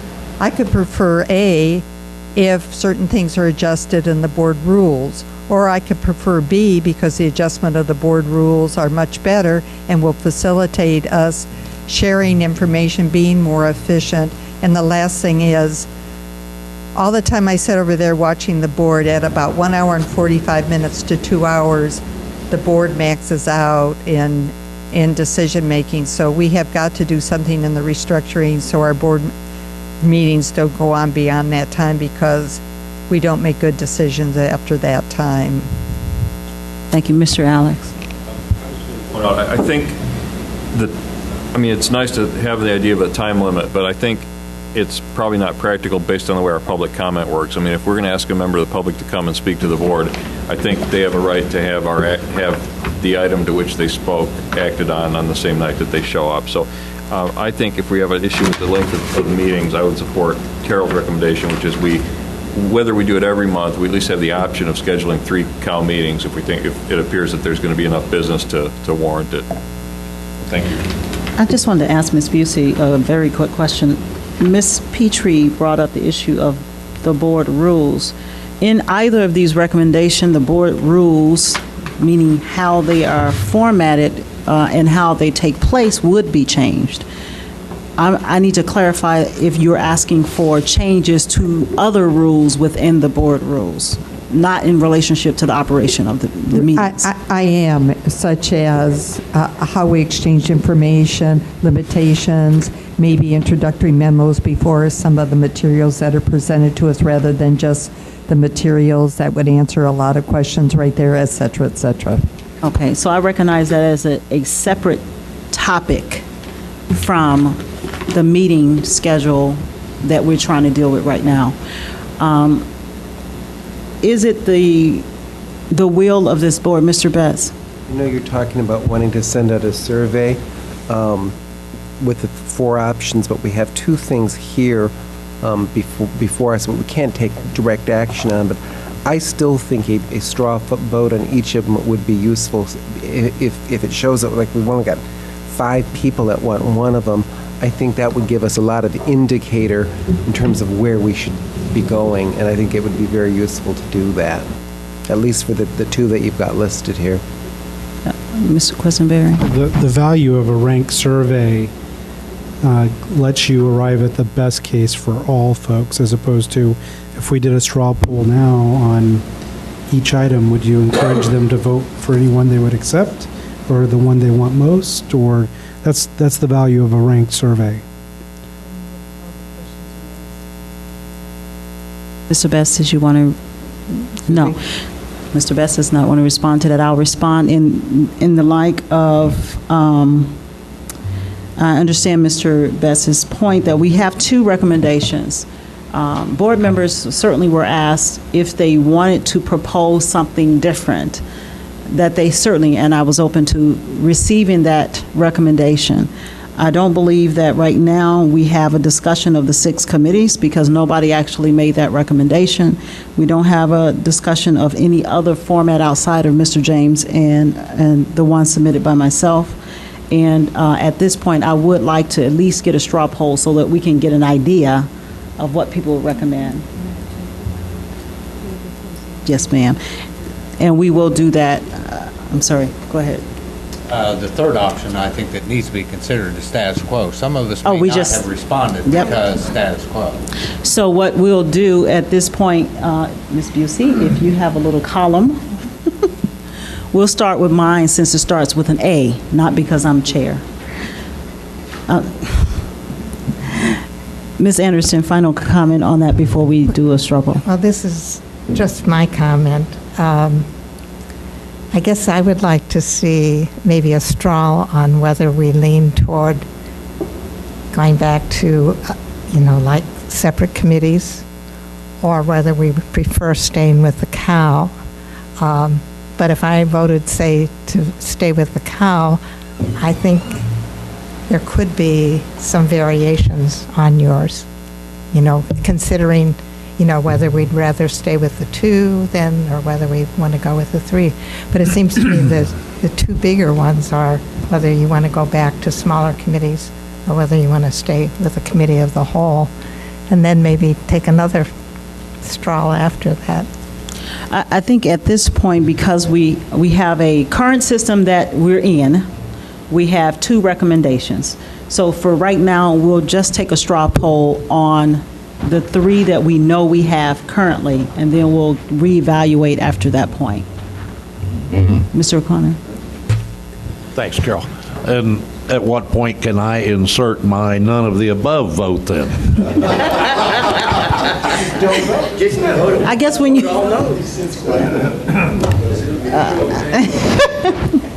Okay. Right now, let's just deal with those 3 items that we have. Can I see the hands of those who would support the Ammons proposition for 2, 2, and 2? Can I see your hands for that?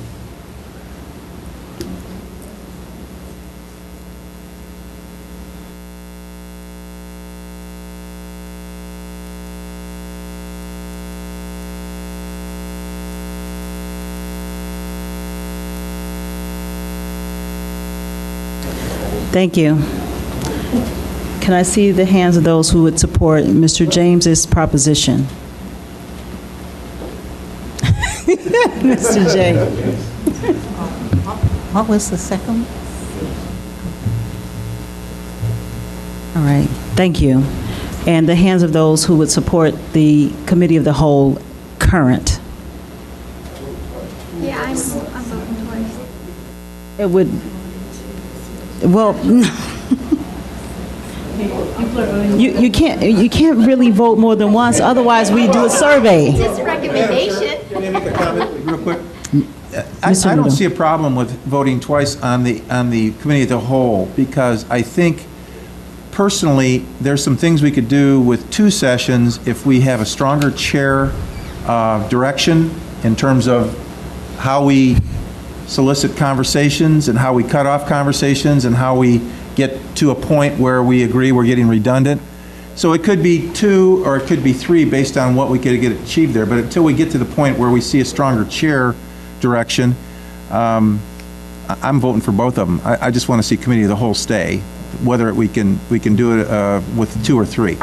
And you know what? I mean, like, I love Gordy Halton, his melodic voice, but we had a board member ask him to speak on why he made these changes. Guess what? It says here on every one recommendation, here's the reasons why. And so that was a waste of time. And if the chair would say this is already being written down, regardless of what the public hears or not, he didn't provide anything to the public that was anything worthwhile. My point is the chair needs to have a stronger base in how we can have conversations here. And I'm very serious about that. I don't think if people haven't prepared themselves or read the material, or they just want to hear themselves being spoken, I'm tired of having those kinds of lengthy meetings. There's a point at which we can cut this thing off and be open with our transparency. But I want to see a stronger chair. I appreciate that. Did we get the count for the current?